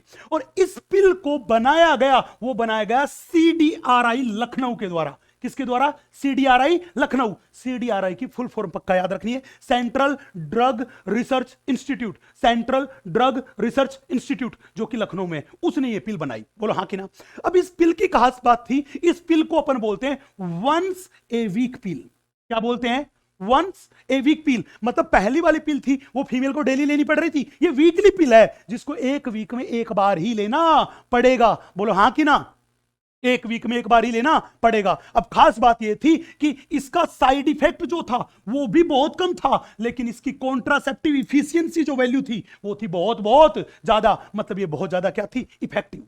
सवाल था तो बाकी कॉन्ट्रासेप्टिव पिल कैसे काम कर रही थी वो तो आपने बताया, लेकिन ये बताओ इस steroid non steroidal contraceptive pill that is सहेली काम कैसे कर रही थी? बेटा एग्जैक्टली में इस सहेली में ना तो सिंथेटिक एस्ट्रोजन था ना प्रोजेस्टेरोन, मतलब कोई भी स्टीरॉयड हार्मोन नहीं था। तो इसमें था क्या बच्चे? एग्जैक्टली में इसमें कुछ केमिकल सब्सटेंसेस थे जिसको अपन बोलते हैं ऑर्मेलोजेफिन हाइड्रोक्लोराइड, या उसी का दूसरा नाम है सेंट क्रोमेन। पहला था ऑर्मेलोजेफिन हाइड्रोक्लोराइड, या मैं कहूं सेंटक्रोमेन। ये केमिकल क्या काम करते हैं? ये केमिकल यूट्रस की एंडोमेट्रियम की सेल के पास जाते हैं और उस यूट्रस की एंडोमेट्रियम की सेल में जो एस्ट्रोजन के रिसेप्टर थे, उन एस्ट्रोजन के रिसेप्टर को क्या कर देते हैं? मॉडिफाइड कर देते हैं, और मैं कह दूं ब्लॉक कर देते हैं। याद करो, follicular phase of menstrual cycle में जब एस्ट्रोजन जाके एंडोमेट्रियम की सेल के रिसेप्टर से जुड़ रहा था, तभी तो एंडोमेट्रियम की थिकनेस बढ़ रही थी, प्रोलिफेरेशन ऑफ एंडोमेट्रियम हो रहा था। अरे जब रिसेप्टर को ही मॉडिफाइड कर दिया और मेलोजिफिन हाइड्रोक्लोराइड नाम के केमिकल या सेंटक्रोमेन केमिकल ने, तो बताओ क्या अब वहां पे एस्ट्रोजन जाके जुड़ सकता है? एस्ट्रोजन जाके नहीं जुड़ सकता। और जब तक एस्ट्रोजन जुड़ेगा नहीं, यूट्रस के एंडोमेट्रियम का प्रोलिफरेशन नहीं होगा, एंडोमेट्रियम की थिकनेस नहीं बढ़ेगी, और जब तक एंडोमेट्रियम की थिकनेस नहीं बढ़ेगी तब तक इंप्लांटेशन पॉसिबल नहीं है। तो जब भी बोले सहेली कैसे काम करती है, तो आप बोलोगे यूट्रस की एंडोमेट्रियम की सेल्स पर प्रेजेंट एस्ट्रोजन रिसेप्टर को ब्लॉक कर देती है और मॉडिफाइड कर देती है, जिससे एस्ट्रोजन जाके बाइंड नहीं हो सकता। इस वजह से एंडोमेट्रियम की थिकनेस बढ़ नहीं सकती या एंडोमेट्रियम का प्रोलिफरेशन नहीं हो सकता, और जब तक एंडोमेट्रियम मोटी नहीं होगी तब तक इंप्लांटेशन नहीं हो सकता। तो मैं कह दूं कि सहेली मेनली किसको रोकती है? इंप्लांटेशन को रोकती है, जबकि बाकी वाली ओरल पिल जिसके बारे में बात करी थी वो मेनली किसको रोक रही थी? ओव्यूलेशन को रोक रही थी, और सहेली किसको रोक रही है? इंप्लांटेशन को रोक रही है। चलो जी आगे देखिएगा। अगला है सर, इमरजेंसी कॉन्ट्रासेप्टिव पिल क्या होती है? बेटा इमरजेंसी कॉन्ट्रासेप्टिव पिल को बोलते हैं मॉर्निंग आफ्टर पिल्स। एग्जैक्टली में ये पिल जो है, ये पिल उन लोगों को दी जाती है जिन्होंने या तो अनप्रोटेक्टेड सेक्सुअल इंटरकोर्स किया हो या किसी फीमेल के साथ रेप हुआ हो, ताकि इन दोनों ही केस में जो अनवांटेड प्रेगनेंसी है उसको अवॉइड किया जा सके, इसलिए उनको दी जाती है इमरजेंसी कॉन्ट्रासेप्टिव पिल्स। अरे हाँ कि ना? ध्यान रखना, ये इमरजेंसी कॉन्ट्रासेप्टिव पिल जो थी ये सेक्सुअल इंटरकोर्स के 72 आवर्स के अंदर दी जाती है। कितनी देर के अंदर? 72 आवर्स के अंदर। किसी भी कपल ने सेक्सुअल इंटरकोर्स किया या फीमेल के साथ कोई रेप हुआ, अगर उसको वो प्रेगनेंसी अवॉइड करनी है तो उसकी कितनी देर में? 72 आवर्स के अंदर ये पिल देनी जरूरी है। इन पिल्स में हार्मोन जो थे, चाहे वो प्रोजेस्टेरोन हो या फिर एस्ट्रोजन एंड प्रोजेस्टेरोन का कॉम्बिनेशन हो, उनका लेवल जो होता है, उनकी कंसंट्रेशन जो होती है वो होती है बहुत बहुत ज्यादा। और मार्केट में ये पिल्स जो है, ये पिल्स अनवांटेड 72 और आई पिल के नाम से अवेलेबल है। चले हाँ कि ना? तो ये दे दी इमरजेंसी कॉन्ट्रासेप्टिव पिल की कहानी बताई। अब सवाल था क्या सर इमरजेंसी कॉन्ट्रासेप्टिव मेथड में केवल इमरजेंसी कॉन्ट्रासेप्टिव पिल ही दे सकते हैं? ना, अगर हमें दूसरा मेथड काम में लो तो इसके लिए इंट्रा यूट्राइन डिवाइस भी फीमेल के यूट्रस में इंप्लांट कर सकते हैं, इंट्रा यूट्राइन डिवाइस भी यूज कर सकते हैं। तो जब भी पूछे कि बताओ इमरजेंसी कॉन्ट्रासेप्टिव मेथड में क्या ओनली इमरजेंसी कॉन्ट्रासेप्टिव पिल दी जाती है, आप कहोगे नहीं, पिल के अलावा भी अपन कोई दूसरा मेथड यूज कर सकते हैं। और उसके अलावा दूसरा मेथड कौन सा था? इंट्रा यूट्राइन डिवाइसेस को भी यूज कर सकते हैं। चलें जी आगे, बड़े ध्यान से देखिएगा आगे। नेक्स्ट अगला है सर, आपने बोला था हार्मोनल कॉन्ट्रासेप्टिव में सबसे पहले ओरल पिल दे रहे थे टैबलेट की फॉर्म में, दूसरा आपने बोला था इंजेक्शंस। इस इंजेक्शंस में क्या काम करते हैं? बेटा इंजेक्शंस में क्या काम करते हैं, फीमेल जो होती है उस फीमेल को सिंथेटिक प्रोजेस्टेरोन और एस्ट्रोजन एंड प्रोजेस्टेरोन के कॉम्बिनेशन का इंजेक्शन लगा दिया जाता है। वो इंजेक्शन लगाया जाता है इंट्रामस्कुलर, जनरली आर्म वाले पार्ट पे इंजेक्शन लगा दिया। अब धीरे धीरे वो हार्मोन्स फीमेल के ब्लड में जाते रहेंगे और जाते रहेंगे, तो ब्लड में इन हार्मोन्स का लेवल क्या रहता होता रहेगा? बढ़ता रहेगा। अरे हाँ कि ना यार, काम तो ओरल पिल भी यही कर रही थी, लेकिन ओरल पिल जो थी बेटा वो जनरली डेली लेनी पड़ रही थी। अरे हाँ कि ना? जबकि यहां पे जो हार्मोन्स के इंजेक्शन हमने लगाए ये बहुत लंबे टाइम तक यूजफुल है। लाइक हम बात करके चले टीएमपीए जिसको हम यूज कर रहे हैं, DMPA, depot medroxy progesterone acetate, ये जो था ये एक बार लिया तो 3 महीने तक फिर दोबारा लेने की जरूरत नहीं है। मतलब ये इंजेक्शन हर 3 महीने में लगाना पड़ेगा। 3 महीने तक जब ये इंजेक्शन ले लिया तो फीमेल कभी भी कंसीव नहीं करेगी। मतलब ये एक अच्छा कॉन्ट्रासेप्टिव है जो कि लॉन्ग टाइम तक काम कर रहा है। बोलो हाँ कि ना? उसके अलावा एक चीज और काम में ले सकते हैं, इंप्लांट। सवाल था सर इस इंप्लांट में क्या काम करते हैं? बेटा ये इंप्लांट का सबसे फेमस एग्जांपल है अपने पास नोर प्लांट। क्या एग्जांपल है? नोर प्लांट। इस नोर प्लांट में 6 सिलिकॉन के कैप्सूल है, जैसा एनसीईआरटी ने डायग्राम बनाया, टोटल देखिए 6 कैप्सूल्स है। अरे हाँ कि ना? और इन कैप्सूल्स में प्रेजेंट है सिंथेटिक प्रोजेस्टेरोन हार्मोन, जिसको हमने बोला प्रोजेस्टिन हार्मोन। प्रोजेस्टेरोन हार्मोन को ही बोला है progestin hormone, that is synthetic progesterone hormone की फॉर्म है। अरे हाँ कि ना, ये किस में, इन कैप्सूल में। डॉक्टर क्या काम करते हैं, फीमेल में जनरली ये हाथ वाला पार्ट, आर्म वाले पार्ट पे छोटा सा कट लगाते हैं, और कट लगा के और वहां पे इस जो मेरे पास नोर प्लांट था, दैट इज 6 सिलिकॉन कैप्सूल थे, इसको स्किन के अंदर क्या कर देते बेटा, इंप्लांट कर देते हैं। अब इन कैप्सूल से धीरे धीरे धीरे धीरे धीरे धीरे प्रोजेस्टेरोन हार्मोन रिलीज होता रहता है, और रिलीज होके कहां जाएगा, ब्लड में। तो फीमेल के ब्लड में प्रोजेस्टेरोन का लेवल क्या बना रहेगा, हाई बना रहेगा। बोलो हाँ कि ना। मतलब काम तो इनका सबका जो थी ओरल पिल की तरह ही था, लेकिन इनका काम जो था वो लंबे टाइम तक था, इन्हें डेली बेसिस पे लेने की जरूरत नहीं थी। तो ध्यान रखना कि जब भी कि इंजेक्शन और इंप्लांट का क्या काम करने का तरीका पिल से अलग था, नहीं, पिल से अलग नहीं था, लेकिन ध्यान रखना कि इनका इफेक्टिव पीरियड जो था वो बहुत लंबा था। तो इनका भी इफेक्टिव पीरियड क्या था, बहुत लंबा था। बोलो हां कि ना। यस, चलो मैं आगे, नेक्स्ट अगला मेथड देखना बेटा। अगला मेथड है वो है intra uterine devices. Intra uterine devices, बोलो हां कि ना। बच्चे मैं ये बता दूं, ये इंट्रा यूट्राइन डिवाइसेज जो है, ये इंट्रा यूट्राइन डिवाइसेज यूज कर रही है, वो यूज कर रही है फीमेल। कौन यूज कर रही है, फीमेल यूज कर रही है। और इंडियन फीमेल ने इसको इजीली एक्सेप्ट कर लिया है, इजीली एक्सेप्ट कर लिया है। ये इंट्रा यूट्राइन डिवाइसेज से दो गोल पूरे हो रहे हैं। पहला तो ये अनवांटेड प्रेगनेंसीज को रोकने का काम कर रहे हैं, प्लस दूसरा बच्चों के बीच स्पेस देने में भी ये क्या कर रहे हैं, हेल्प कर रहे हैं। कौन, आईयूडीज। और इंडियन फीमेल इनको पॉपुलरली यूज कर रही है और बहुत ज्यादा यूज कर रही है। बोलो हाँ कि ना। अब पूछेगा सर ये इंट्रायूट्राइन डिवाइसेस कितने टाइप के, बेटा ये 3 टाइप के हैं। सबसे पहले नॉन मेडिकेटेड। इस नॉन मेडिकेटेड में कोई भी मेडिसिन यूज नहीं होती, और इसका सबसे फेमस एग्जांपल है अपने पास लेपिस लूप। सबसे फेमस एग्जांपल कौन है, लेपिस लूप। ये इंट्रायूट्राइन डिवाइसेस क्या काम करते हैं, ये इंट्रायूट्राइन डिवाइसेस जो थे ये यूट्रस में स्पर्म के फेगोसाइटोसिस को इंक्रीज कर देते हैं। मतलब फेगोसाइटिक सेल आएगी और जो ही स्पर्म यूट्रस में जाएगा उसको तुरंत खा जाएगी, और खा के क्या कर देगी, डिस्ट्रॉय कर देगी, मार देगी। अरे जब स्पर्म्स को सारे को खा के नष्ट कर दिया, फेगोसाइटोसिस करके मार डाला, तो अब ओवा तक स्पर्म जा ही नहीं पाएगा, क्योंकि स्पर्म है ही नहीं, वो तो मर गए। तो फीमेल में अपन बात करके चले तो फर्टिलाइजेशन होने के चांस बचे कि नहीं बचे, नहीं बचे। अरे हाँ कि ना। नेक्स्ट दूसरा था copper releasing IUD. Copper releasing IUD, आप देखिए बड़े ध्यान से, यहां पे ये जो आपके सामने बना हुआ है ये अपने पास है कॉपर टी। ये बिल्कुल एनसीईआरटी माता का डायग्राम है, कॉपर टी है। एग्जैक्टली में ये कॉपर टी जो था, इसको किसी डॉक्टर, ध्यान रखना, इंट्रायूट्राइन डिवाइस को लगाने के लिए हमें डॉक्टर और एक्सपर्टीज की रिक्वायरमेंट होती है। यूजर खुद डायरेक्टली उसे यूज नहीं कर पाएगा। बोलो हाँ कि ना। तो इनको वेजाइना के थ्रू यूट्रस में इंप्लांट करता है वो डॉक्टर करता है। अरे हाँ कि ना। ये जो कॉपर टी है ये कॉपर आयन से रिलीज करती है, और वो कॉपर आयन जो थे वो स्पर्म की मोटिलिटी को एंड उसकी फर्टिलाइजेशन कैपेसिटी जो थी उसको क्या कर देता है, घटा देता है, सप्रेस कर देता है, जिससे क्या हुआ, स्पर्म फर्टिलाइजेशन नहीं कर पाया। तो मैं ये कहूं कि जब भी पूछे कॉपर रिलीजिंग आईयूडीज क्या काम करते हैं, आप कहोगे कॉपर रिलीजिंग आईयूडीज जो थे वो फर्टिलाइजेशन को रोकने का काम करते हैं। अब ये कई सारे like copper T, copper 7, Multiload 375, अरे हाँ कि ना, ये अलग अलग नाम से अवेलेबल हैं।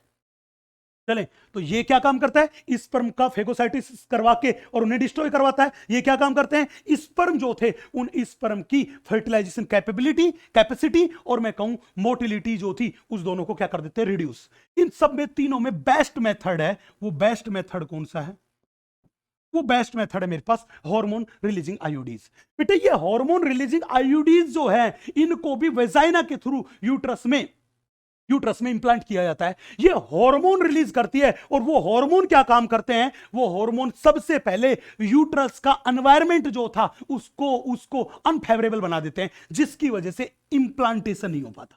क्या नहीं हो पाता, इंप्लांटेशन। बोलो हाँ कि ना। तो सबसे पहले दो काम किया, इंप्लांटेशन नहीं होने दे रहा, और दूसरा सर्विक्स वाला जो पार्ट था, उस सर्विक्स की जो म्यूकस था, उस सर्वाइकल म्यूकस को बहुत गाढ़ा बना दिया, जिससे स्पर्म जो था वो इजीली यूट्रस के अंदर एंटर नहीं हो पा रहा। तो इसने डबल अटैक किया, पहला तो इंप्लांटेशन को रोका, और दूसरा सर्विक्स को स्पर्म के लिए क्या बना दिया, हॉस्टाइल, दैट इज अनफेवरेबल बना दिया। वो बेचारे के लिए विपरीत परिस्थितियां क्रिएट कर दी, वो चाह के भी ओवा तक नहीं पहुंच पाएगा। अगर पहुंच गया गलती से और फर्टिलाइजेशन कर लिया तो देन ये इंप्लांटेशन नहीं होने देगी। अब इसके दो बड़े बेहतरीन एग्जांपल है, LNZ20 एंड दूसरा प्रोजेस्टाजर्ट। एग्जैक्टली में ये दोनों के दोनों वो थे जिनमें सिंथेटिक प्रोजेस्टेरोन हार्मोन होता है। चले भैया अगला मेथड देखना, अगला मेथड देखना बेटा। अगला मेथड अपने पास आता है, वो आता है सर्जिकल मेथड, या इसी को बोलते हैं स्टेरिलाइजेशन मेथड। बेटा ये सर्जिकल मेथड और स्टेरिलाइजेशन मेथड जो होता है, इसमें सर्जरी की जाती है। क्या की जाती है?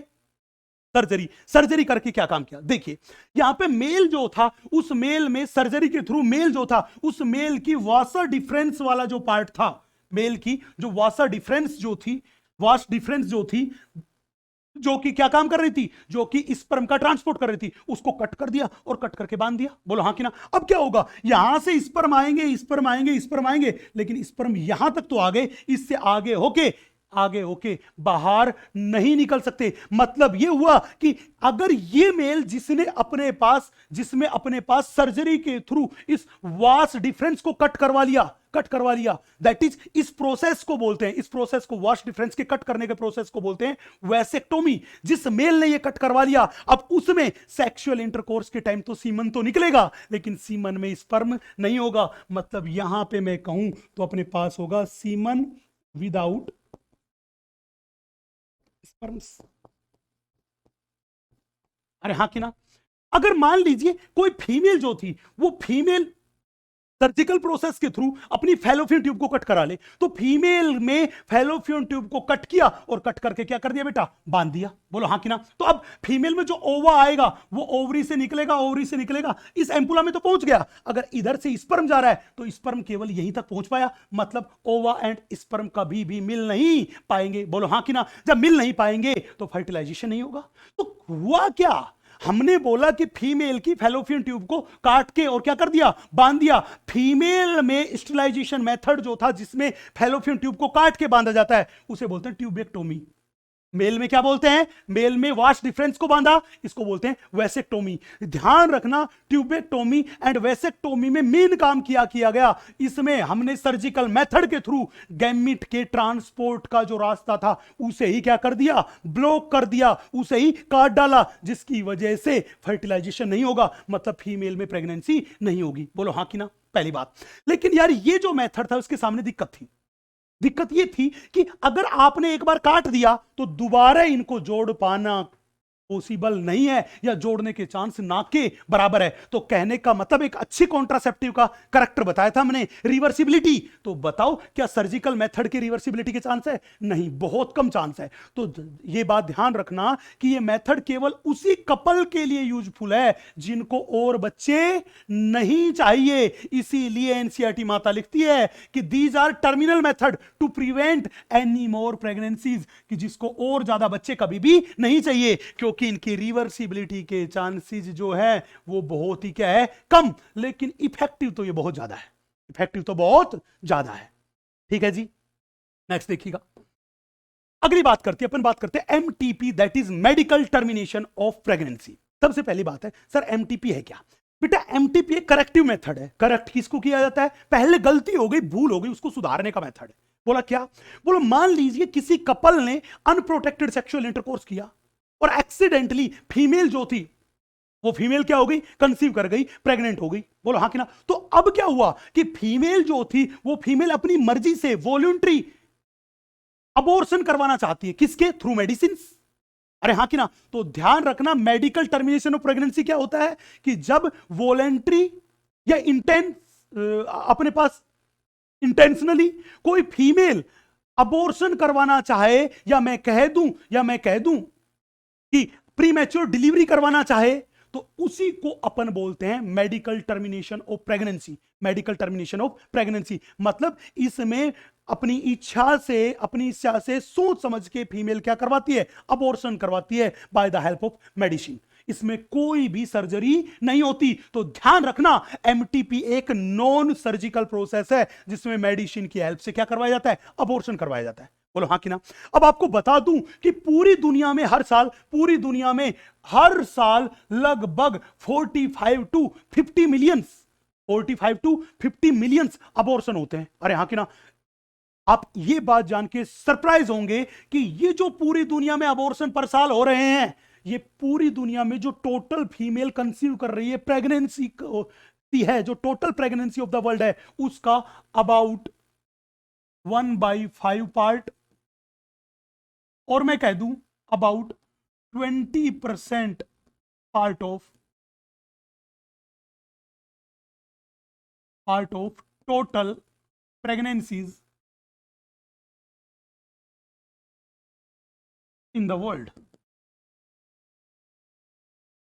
वर्ल्ड में जो टोटल प्रेगनेंसी है उसका लगभग 20% पार्ट है ये। बोलो हाँ कि ना, हाँ कि ना। अब हुआ क्या भैया, गवर्नमेंट जो थी वो थोड़ी सख्त हुई, उनको तो कोई ना कोई सख्ती करनी पड़ेगी। अरे हाँ कि ना, सख्ती करनी पड़ेगी। तो आप ध्यान रखना कि गवर्नमेंट कई जगह धीरे धीरे सख्त भी हुई, लेकिन हमारी इंडियन गवर्नमेंट जो थी, इसने क्या देखा कि यार अगर ये एमटीपी करवाना है तो हम कुछ नॉर्म्स बना देते हैं, आप उन नॉर्म्स को फॉलो कीजिए। और नॉर्म्स को फॉलो करने के बाद इंडियन गवर्नमेंट ने 1971 में एमटीपी को लीगलाइज कर दिया, कुछ स्ट्रिक्ट कंडीशन के साथ। अरे हाँ कि ना।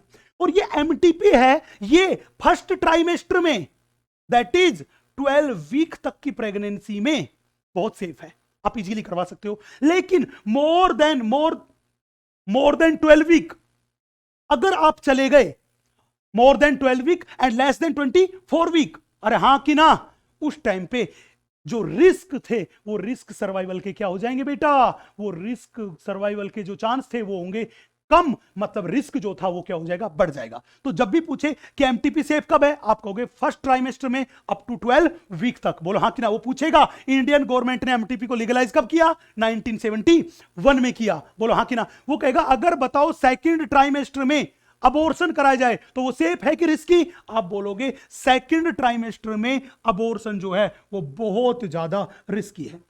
सवाल था सर अबॉर्शन, आपने बोला ये एमटीपी एक नॉन सर्जिकल प्रोसेस था जिसमें मेडिसिन देके और फिर अबॉर्शन करा रहे थे। बोला हाँ, जो बेटा मेडिसिन दी जाती है उसको अपन बोलते हैं अबॉर्शन पिल्स। उन अबॉर्शन पिल्स में दो चीजें होती हैं। पहली चीज होती है वो होती है मीजोप्रोस्टोल। ये मीजोप्रोस्टोल जो होता है, ये जो होता है ये किसके सिमिलर है, ये प्रोस्टोग्लैंडिन के सिमिलर है, जो कि यूट्रस में कॉन्ट्रैक्शन करवाने के लिए रेस्पॉन्सिबल है। अरे हाँ कि ना। दूसरा मीफिप्रोस्ट्रोन जो था, ये एंटी प्रोजेस्ट्रोन है, जो कि प्रोजेस्ट्रोन की एक्टिविटी को घटाता है। मतलब याद करो, जो ही फीमेल में प्रोजेस्ट्रोन का लेवल कम हुआ था, तुरंत के तुरंत एंडोमेट्रियम टूटने लगी थी और डिलीवरी होने लग गई थी। हाँ कि ना। तो यही तो काम करना था, फीमेल में प्रीमैच्योर डिलीवरी करवानी थी, अबॉर्ट करवाना था by the help of medicine. इसने क्या काम किया, यूट्रस में कॉन्ट्रैक्शन करवाया। इसने क्या काम किया, एंडोमेट्रियम को तोड़ा, और इस वजह से क्या हो गया बेटा, अबॉर्शन हो गया। बोलो हाँ कि ना। अरे हाँ कि ना।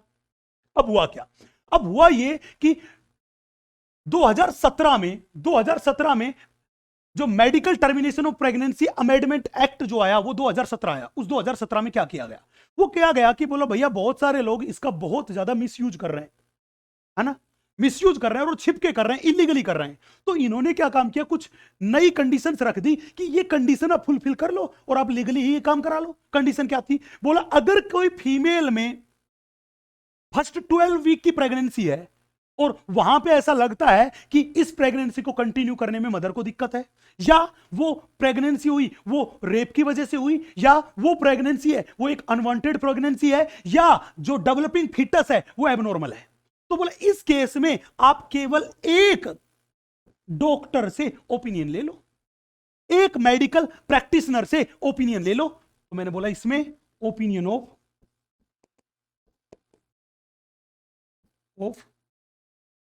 One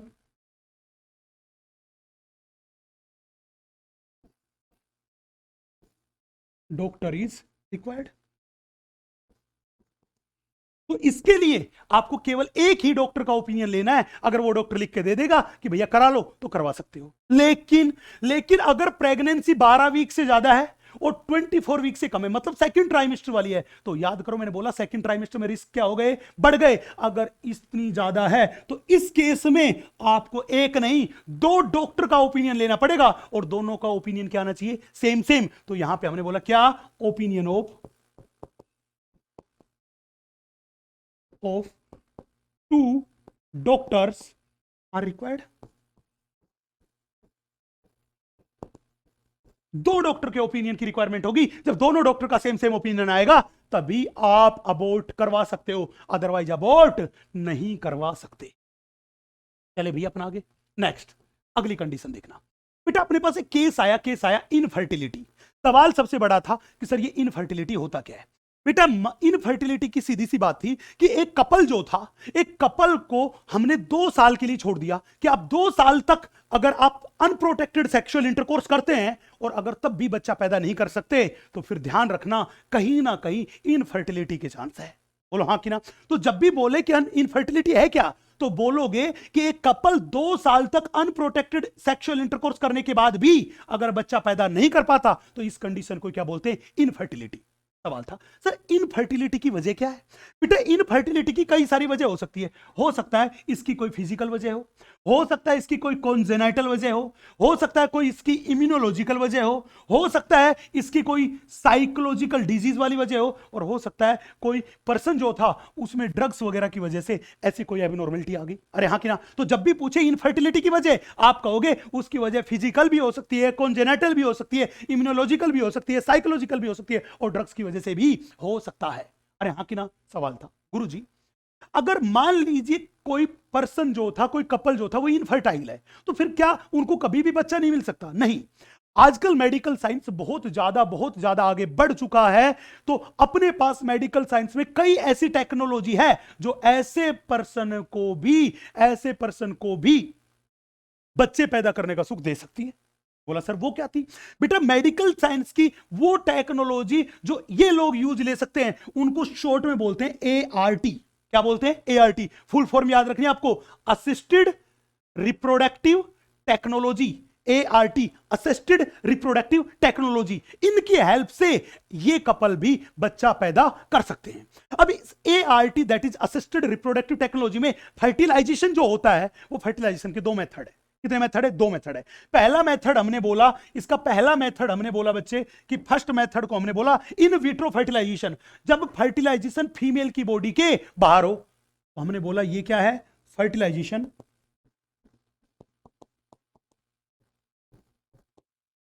outside the female body.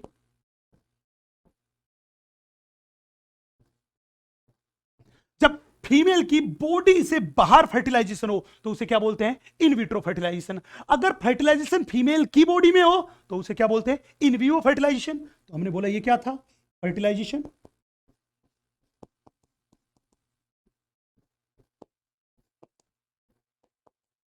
Inside the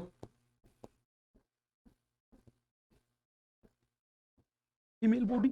अगर फीमेल की बॉडी के अंदर फर्टिलाइजेशन हो तो उसे बोलते हैं इन विवो फर्टिलाइजेशन। सवाल था सर इनफर्टिलिटी के लिए आपने बोला ART that is assisted reproductive technology use की जाती है। सर वो कौन कौन सी है? बड़े ध्यान से देखना। सबसे पहला आता है टेस्ट ट्यूब बेबी प्रोग्राम।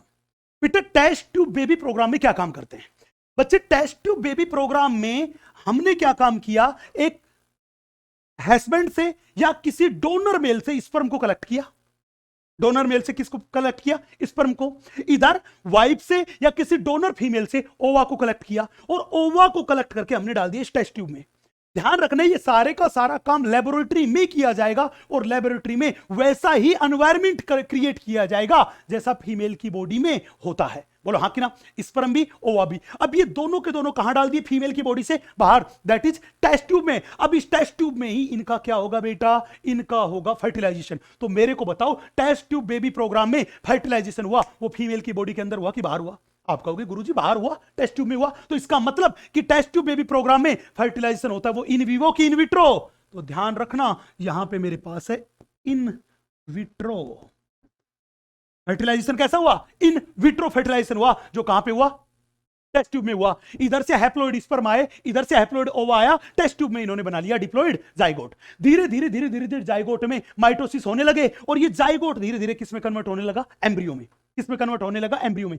जब ये जाइगोट एम्ब्रियो में कन्वर्ट होगा तो हमारे पास 2 ऑप्शन है। हम चाहे तो इसे या तो मदर या फिर सैरोगेट मदर, या तो मदर या हम कहे सैरोगेट मदर की फैलोपियन ट्यूब में ट्रांसफर कर सकते हैं, या फिर हम चाहे तो इसको या तो मदर या फिर सैरोगेट मदर के यूट्रस में ट्रांसफर कर सकते हैं। अब सवाल यह था कि सर फैलोपियन ट्यूब में कब ट्रांसफर करेंगे एंड यूट्रस में कब ट्रांसफर करेंगे?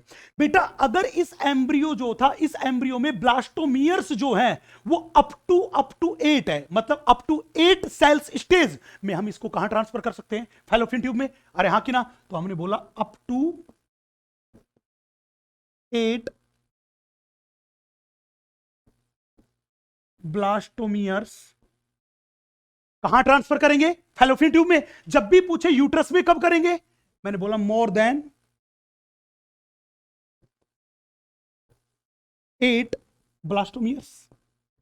अगर ये अपने पास मोर देन 8 ब्लास्टोमियर्स वाली स्टेज है तो ट्रांसफर करेंगे, वो करेंगे बेटा यूट्रस में। सवाल था सर आपने बोला फर्टिलाइजेशन करवाया बॉडी से बाहर टेस्ट ट्यूब में, फिर एम्ब्रियो अगर अप टू 8 ब्लास्टोमियर है तो ट्रांसफर करेंगे फैलोपियन ट्यूब में। अगर अप टू 8 ब्लास्टोमियर्स के एम्ब्रियो को फैलोपियन ट्यूब में ट्रांसफर करते हैं तो इसको हम बोलते हैं called as ZIFT, that is zygote intra fallopian transfer. Word याद रखना, ZIFT, that is zygote intra fallopian transfer. Full form याद रखना। अगर हम मोर देन 8 ब्लास्टोमियर्स के एम्ब्रियो को ट्रांसफर करते हैं यूट्रस में तो इसको हम बोलते हैं intra uterine transfer, IUT, that is intra uterine transfer, IUT। बोलो हां कि ना? चलूं मैं आगे। यहां पे कहानी खत्म हुई टेस्ट ट्यूब बेबी प्रोग्राम की। नेक्स्ट अगला देखना, अगला है आर्टिफिशियल इंसेमिनेशन। आर्टिफिशियल इंसेमिनेशन, तो सबसे पहले तो दिक्कत ढूंढते कि प्रॉब्लम कहां थी। मान लीजिए मेरे पास कोई मेल है, ये हस्बैंड है, इसके साथ दिक्कत क्या है कि ये जो मेल पार्टनर था बेटा, इसके साथ दिक्कत क्या थी कि ये मेल पार्टनर जो था या तो इसका पीनिस जो था वो इरेक्ट नहीं हो रहा था, जिससे फीमेल से सेक्सुअल इंटरकोर्स नहीं कर पा रहा था। पहली दिक्कत। दूसरी दिक्कत ये थी कि इसमें स्पर्म का जो काउंट था वो बहुत बहुत कम था, तो ये क्या नहीं कर पा रहा था? इंसेमिनेशन नहीं कर पा रहा था। तो एनसीईआरटी माता ने बिल्कुल लाइन लिखी है कि male partner is unable to inseminate semen into the female vagina due to very low sperm count in the ejaculation और प्रॉब्लम इन पेनिस इरेक्शन। तो या तो पेनिस के इरेक्शन में दिक्कत थी या स्पर्म काउंट बहुत बहुत कम था। इस कंडीशन में हम क्या काम करते हैं? आर्टिफिशियल इंसेमिनेशन करते हैं। आर्टिफिशियल इंसेमिनेशन करते हैं। सवाल था सर प्रोसेस कैसे होगा? बेटा इस आर्टिफिशियल इंसेमिनेशन में हम सीमन कलेक्ट करते हैं। सीमन कलेक्ट कर सकते हैं हम हस्बैंड से भी, या फिर सीमन कलेक्ट कर सकते हैं हम कर सकते हैं सीमन बैंक से भी। सीमन बैंक से या हस्बैंड से हमने क्या कलेक्ट किया? सीमन कलेक्ट किया। ये सीमन कलेक्ट किया और इस सीमन को सीमन गन क्या बोलते हैं? जो अपने पास इंस्ट्रूमेंट काम में लेते हैं उसको क्या बोलते हैं? Semen gun, that is syringe type होता है। उस सीमन गन में सीमन को भर लिया और इस सीमन को नॉर्मली सीमन को किसके थ्रू? सेक्सुअल इंटरकोर्स करके पीनिस के हेल्प से फीमेल रिप्रोडक्टिव ट्रैक में डाला जाता है। यहां पे हम उस सीमन गन के थ्रू आर्टिफिशियली इसको फीमेल की वेजाइना में डाल देंगे। फीमेल की कहां डाल देंगे? वेजाइना में। या हम और डीपली डालना चाहें तो इस सीमन को हम यूट्रस में भी डाल सकते हैं। अरे हाँ कि ना? तो दो जगह आर्टिफिशियली सीमन को कहां इंसेमिनेट कर सकते हैं? वेजाइना में भी डाल सकते हैं और यूट्रस में भी डाल सकते हैं। लेकिन यूट्रस में अगर डालोगे तो फर्टिलाइजेशन होने के चांस बढ़ जाएंगे, मतलब आर्टिफिशियल इंसेमिनेशन के सक्सेसफुल होने के चांस ज्यादा है। इसलिए एनसीईआरटी एक टर्म लिखती है कि इफ, एनसीईआरटी एक टर्म लिखती है बड़ी प्यारी, if semen is transferred into uterus, तो इसको बोलते हैं IUI। तो इसको बोलते हैं अपन IUI, that is intra uterine insemination. थोड़ी देर पहले पढ़ा था IUT, that is intra uterine transfer. इसको बोलते हैं इंट्रा यूट्राइन इंसेमिनेशन। हमने बोला, आर्टिफिशियली सीमन गन के थ्रू सीमन को फीमेल की वेजाइना या यूट्रस में क्या कर दिया? ट्रांसफर। अब इस फीमेल की बॉडी के अंदर ही फर्टिलाइजेशन होगा, इसकी बॉडी के अंदर ही डेवलपमेंट होगा। बोलो हां कि ना? अरे हां कि ना? क्योंकि फीमेल के साथ, वाइफ के साथ कोई दिक्कत नहीं थी। बोलो यस कि नो? इस टेक्निक को बोल दिया आर्टिफिशियल इंसेमिनेशन। अगली टेक्निक देखना, अगली टेक्निक है ICSI, that is intracytoplasmic sperm injection. नाम से इंट्रासाइटोप्लाज्मिक स्पर्म इंजेक्शन।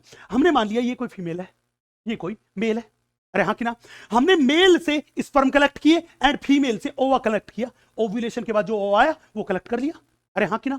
हमने बोला फीमेल से ओवा कलेक्ट किया और ये ओवा वो था जिसमें जोना पेलिसुडा वाली कवरिंग है, जोना पेलिसुडा वाली कवरिंग है। अब हमने क्या काम किया, ये अपने पास ओवा था, ये ओवा लिया जिसके ऊपर क्या है, जोना पेलिसुडा, एंड हमने एक सिरिंज जो थी, एक माइक्रो नीडल जो थी, उसके हेल्प से यहां से स्पर्म लिया, स्पर्म को इस माइक्रो नीडल में भर लिया। बोला हाँ कि ना। अब क्या काम किया, जैसे डॉक्टर इंजेक्शन लगाता है तो जो ही मैं इस सिरिंज को धीरे धीरे दबाऊंगा नीचे की तरफ, तो ये जो स्पर्म जो था जो कि इस सिरिंज के अंदर है, ये कहां चला जाएगा, हमने बोला ये स्पर्म जो था ये एग के अंदर चला जाएगा। बोलो हाँ कि ना। तो हमने यहां पे क्या काम किया, sperm is directly injected into the ovum bye micro needle, और ये माइक्रो नीडल किसको पेनिट्रेट करती हुई अंदर गई, जोना पेलिसुडा को पेनिट्रेट करती हुई गई और इसको कहां पटक दिया, ओवा के साइटोप्लाज्म में पटक दिया। आपको याद होगा ये ओवा जो आया था ये वो था जिसमें मियोसिस सेकंड मेटाफेज सेकंड में रुका हुआ है। जो ही स्पर्म अंदर गया तुरंत के तुरंत उसने मियोसिस सेकंड को कंप्लीट किया और ओटिड का फॉर्मेशन किया और उस ओटिड से स्पर्म हुआ फ्यूज, दैट इज हुआ फर्टिलाइजेशन। क्या हुआ, फर्टिलाइजेशन। फर्टिलाइजेशन के बाद जो एम्ब्रियो बना, बाद में क्या बना, एम्ब्रियो। अगर वो अप टू 8 सेल स्टेज होगा तो उसे कहां ट्रांसफर कर देंगे, उसे मदर जो थी या सैरोगेट मदर जो थी उसकी फैलोपियन ट्यूब में ट्रांसफर कर देंगे। अगर वो मोर देन 8 सेल स्टेज हुआ तो उसे मदर और सैरोगेट मदर जो थी उसके यूट्रस में ट्रांसफर कर देंगे। मतलब आगे का पूरा डेवलपमेंट जो होगा वो कहां होगा, फीमेल की बॉडी में होगा। फिर चले, इसको ही अपन बोलते हैं इंट्रासाइटोप्लाज्मिक स्पर्म इंजेक्शन। क्लियर है? यस, डायग्राम में हर एक चीज क्लियरली रिप्रेजेंट करिए। मैं आगे चलूं, बड़े ध्यान से देखना। अगला था GIFT, gamete intra fallopian transfer. पहले पढ़ा था ZIFT, that is zygote intra fallopian transfer. ये GIFT, gamete intra fallopian transfer. सवाल था क्या था बेटा, मान लीजिए ये येलो कलर वाली कोई फीमेल है जो मैंने बनाई। इस फीमेल के साथ दिक्कत क्या है, इस फीमेल के साथ दिक्कत यह है कि फीमेल के ओवरी में ओवा, दैट इज गैमिट का फॉर्मेशन नहीं हो रहा। बस केवल गैमिट का फॉर्मेशन नहीं हो रहा, बाकी इसमें फर्टिलाइजेशन भी आसानी से हो सकता है, इसमें इंप्लांटेशन भी आसानी से हो सकता है, इसमें एम्ब्रियोनिक डेवलपमेंट भी आसानी से हो सकता है। लेकिन दिक्कत केवल क्या थी, दिक्कत थी कि इसमें ओवा का प्रोडक्शन नहीं हो रहा। बोलो हाँ कि ना।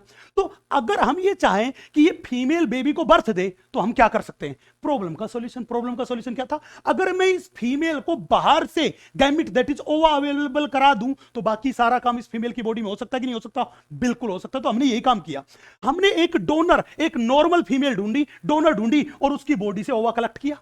क्या किया, ओवा कलेक्ट किया और उस ओवा को हमने आर्टिफिशियली कहां ट्रांसफर किया, ये जो फीमेल थी इस फीमेल की फैलोपियन ट्यूब में ट्रांसफर किया। याद करो ओवा क्या था, एक गैमिट था, तो गैमिट को कहां ट्रांसफर किया, इस फीमेल की फैलोपियन ट्यूब में ट्रांसफर किया। इसलिए तो इसको बोला गैमिट इंट्राफैलोपियन ट्रांसफर। बोला हाँ कि ना। जब गैमिट को ट्रांसफर कर दिया फिर इस फीमेल ने अपने हस्बैंड के साथ सेक्सुअल इंटरकोर्स किया, या फिर हम चाहे तो आर्टिफिशियल इंसेमिनेशन के थ्रू भी स्पर्म यहां तक पहुंचा सकते हैं। तो जाने के बाद फीमेल की बॉडी में ही फर्टिलाइजेशन हुआ एंड वहीं पे क्या हुआ, एम्ब्रियो का डेवलपमेंट हुआ। बोलो हाँ कि ना। तो ध्यान रखना, gamete intra fallopian transfer that is GIFT जो थी वो किसके लिए यूजफुल है, जिस फीमेल में ओवा का फॉर्मेशन नहीं होता, बाकी फर्टिलाइजेशन एंड एम्ब्रियोनिक डेवलपमेंट हो सकता है, उसके लिए ये टेक्निक जो है ये एक सुटेबल टेक्निक है, ये बेस्ट टेक्निक है। चलो मैं आगे, बड़े ध्यान से देखिएगा, आगे बढ़ते हैं।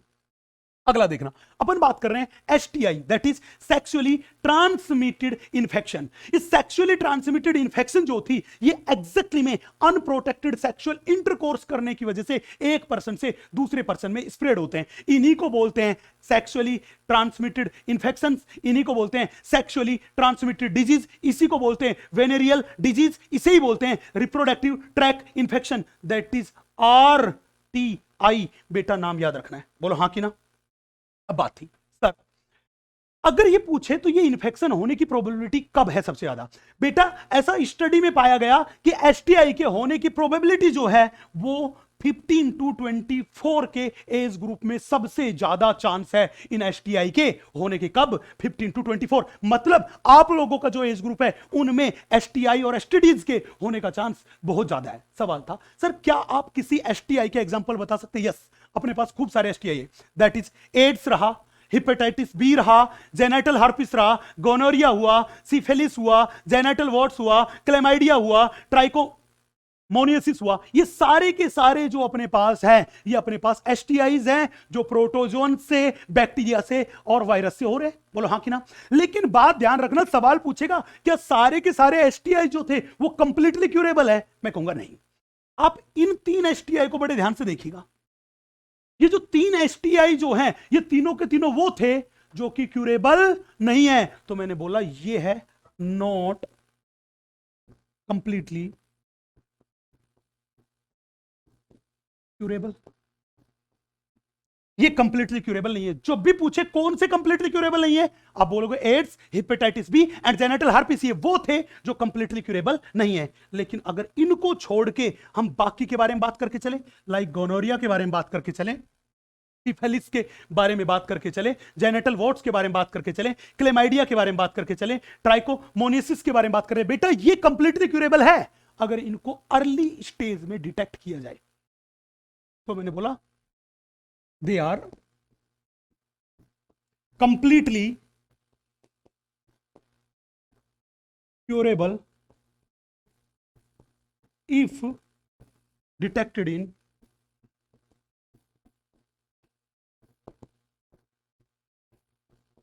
Early stage. अगर इन्हें अर्ली स्टेज में डिटेक्ट किया जाए तो ये कंप्लीटली क्यूरेबल है। तो अब जब भी पूछे सारे की सारी सेक्सुअली ट्रांसमिटेड डिजीज है, इसमें मोस्ट डेंजरस डिजीज कौन सी है? तो ध्यान रखना ये एचआईवी एड्स जो है यही मेरे पास है मोस्ट डेंजरस।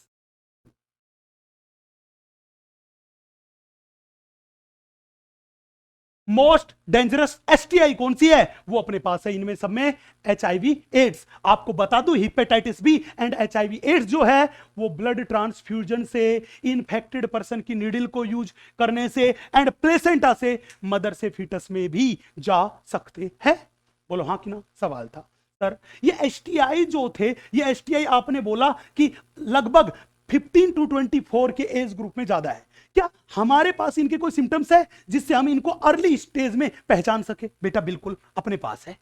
अगर यहां देखोगे इसके अर्ली सिम्टम्स, तो सबसे पहले जो अपने पास जेनाइटल रीजन है, उस जेनाइटल रीजन में ईचिंग का होना, जेनाइटल रीजन से liquid metal that is fluid का डिस्चार्ज होना, जेनाइटल रीजन में थोड़ा पेन फील होना, दैट इज थोड़ा सा स्वेलिंग होना। बोलो हाँ कि ना? स्वेलिंग होना। तो ये सारे के सारे इसके अर्ली सिम्टम्स है। लेकिन अर्ली सिम्टम्स को आपने अवॉइड कर दिया, इनको नजरअंदाज कर दिया, तो फिर बहुत ही मुसीबत खड़े होने वाली है, क्योंकि इनके कॉम्प्लिकेशंस जो है वो बहुत खतरनाक है। क्या? अगर अर्ली सिम्टम्स को देख के आइडेंटिफाई करके अगर प्रॉपर ट्रीटमेंट नहीं कराया गया तो फिर इनका क्योर करना बहुत ही मुश्किल है। क्यों? तो उसकी वजह से क्या क्या होगा बेटा? उसकी वजह से फीमेल में अबॉर्शन होने के चांसेस बढ़ जाएंगे। अरे हाँ कि ना? That is pre mature abortion होने के चांसेस बढ़ जाएंगे। Next, ectopic pregnancy. सवाल था सर एक्टोपिक प्रेगनेंसी का मतलब क्या है? बेटा नॉर्मली इंप्लांटेशन जो होता है वो यूट्रस में होता है। अगर यूट्रस के अलावा कहीं इंप्लांटेशन हो, मतलब जनरली इंप्लांटेशन होता है वो फैलोपियन ट्यूब में ही एम्ब्रियो का इंप्लांटेशन हो जाएगा, जिसको बोलेंगे एक्टोपिक प्रेगनेंसी। तो एक्टोपिक प्रेगनेंसी होने के चांसेस बढ़ जाएंगे। फीमेल में रिप्रोडक्टिव ट्रैक में कैंसर होने के चांस भी बढ़ जाएंगे। फीमेल के पैल्विक रीजन में इंफ्लेमेशन हो जाएगा, जिसको बोलेंगे PID, that is pelvic inflammatory disease. Pelvic reason में क्या होगा? इंफ्लेमेशन। फीमेल में सबसे ज्यादा देखने को मिलेगी इनफर्टिलिटी जो थी, उसी इनफर्टिलिटी के चांसेस क्या हो जाएंगे? बढ़ जाएंगे। स्टिल बर्थ मतलब ये कि इसकी वजह से ऐसा हो सकता है कि फीमेल एक मरे हुए बच्चे को ही जन्म दे। अरे हाँ कि ना? अब इनसे सफर, मैंने बार बार फीमेल वर्ड यूज क्यों किया? वो इसलिए यूज किया कि फीमेल जो थी उस फीमेल में एसटीडीज को डायग्नोज करने में, आइडेंटिफाई करने में ज्यादा दिक्कत होती है। मेल में उसको इजीली डायग्नोज किया जा सकता है, मेल में उसको इजीली आइडेंटिफाई किया जा सकता है। बोलो हाँ कि ना? इसलिए फीमेल में कॉम्प्लिकेशंस होने के चांस मेल के कंपैरिजन में बहुत बहुत ज्यादा है। बोलो यस की नो, अरे हाँ कि ना। तो यहां पे जाके बेटा अपना ये चैप्टर होता है कंप्लीट। उम्मीद करता हूं आपने खूब मजे किए होंगे इस चैप्टर में, अच्छे से याद हो गया होगा। मिलेंगे अगली बार एक नए चैप्टर के साथ, तब तक के लिए आप सभी खुश रहें, सुरक्षित रहें। जय हिंद, थैंक यू।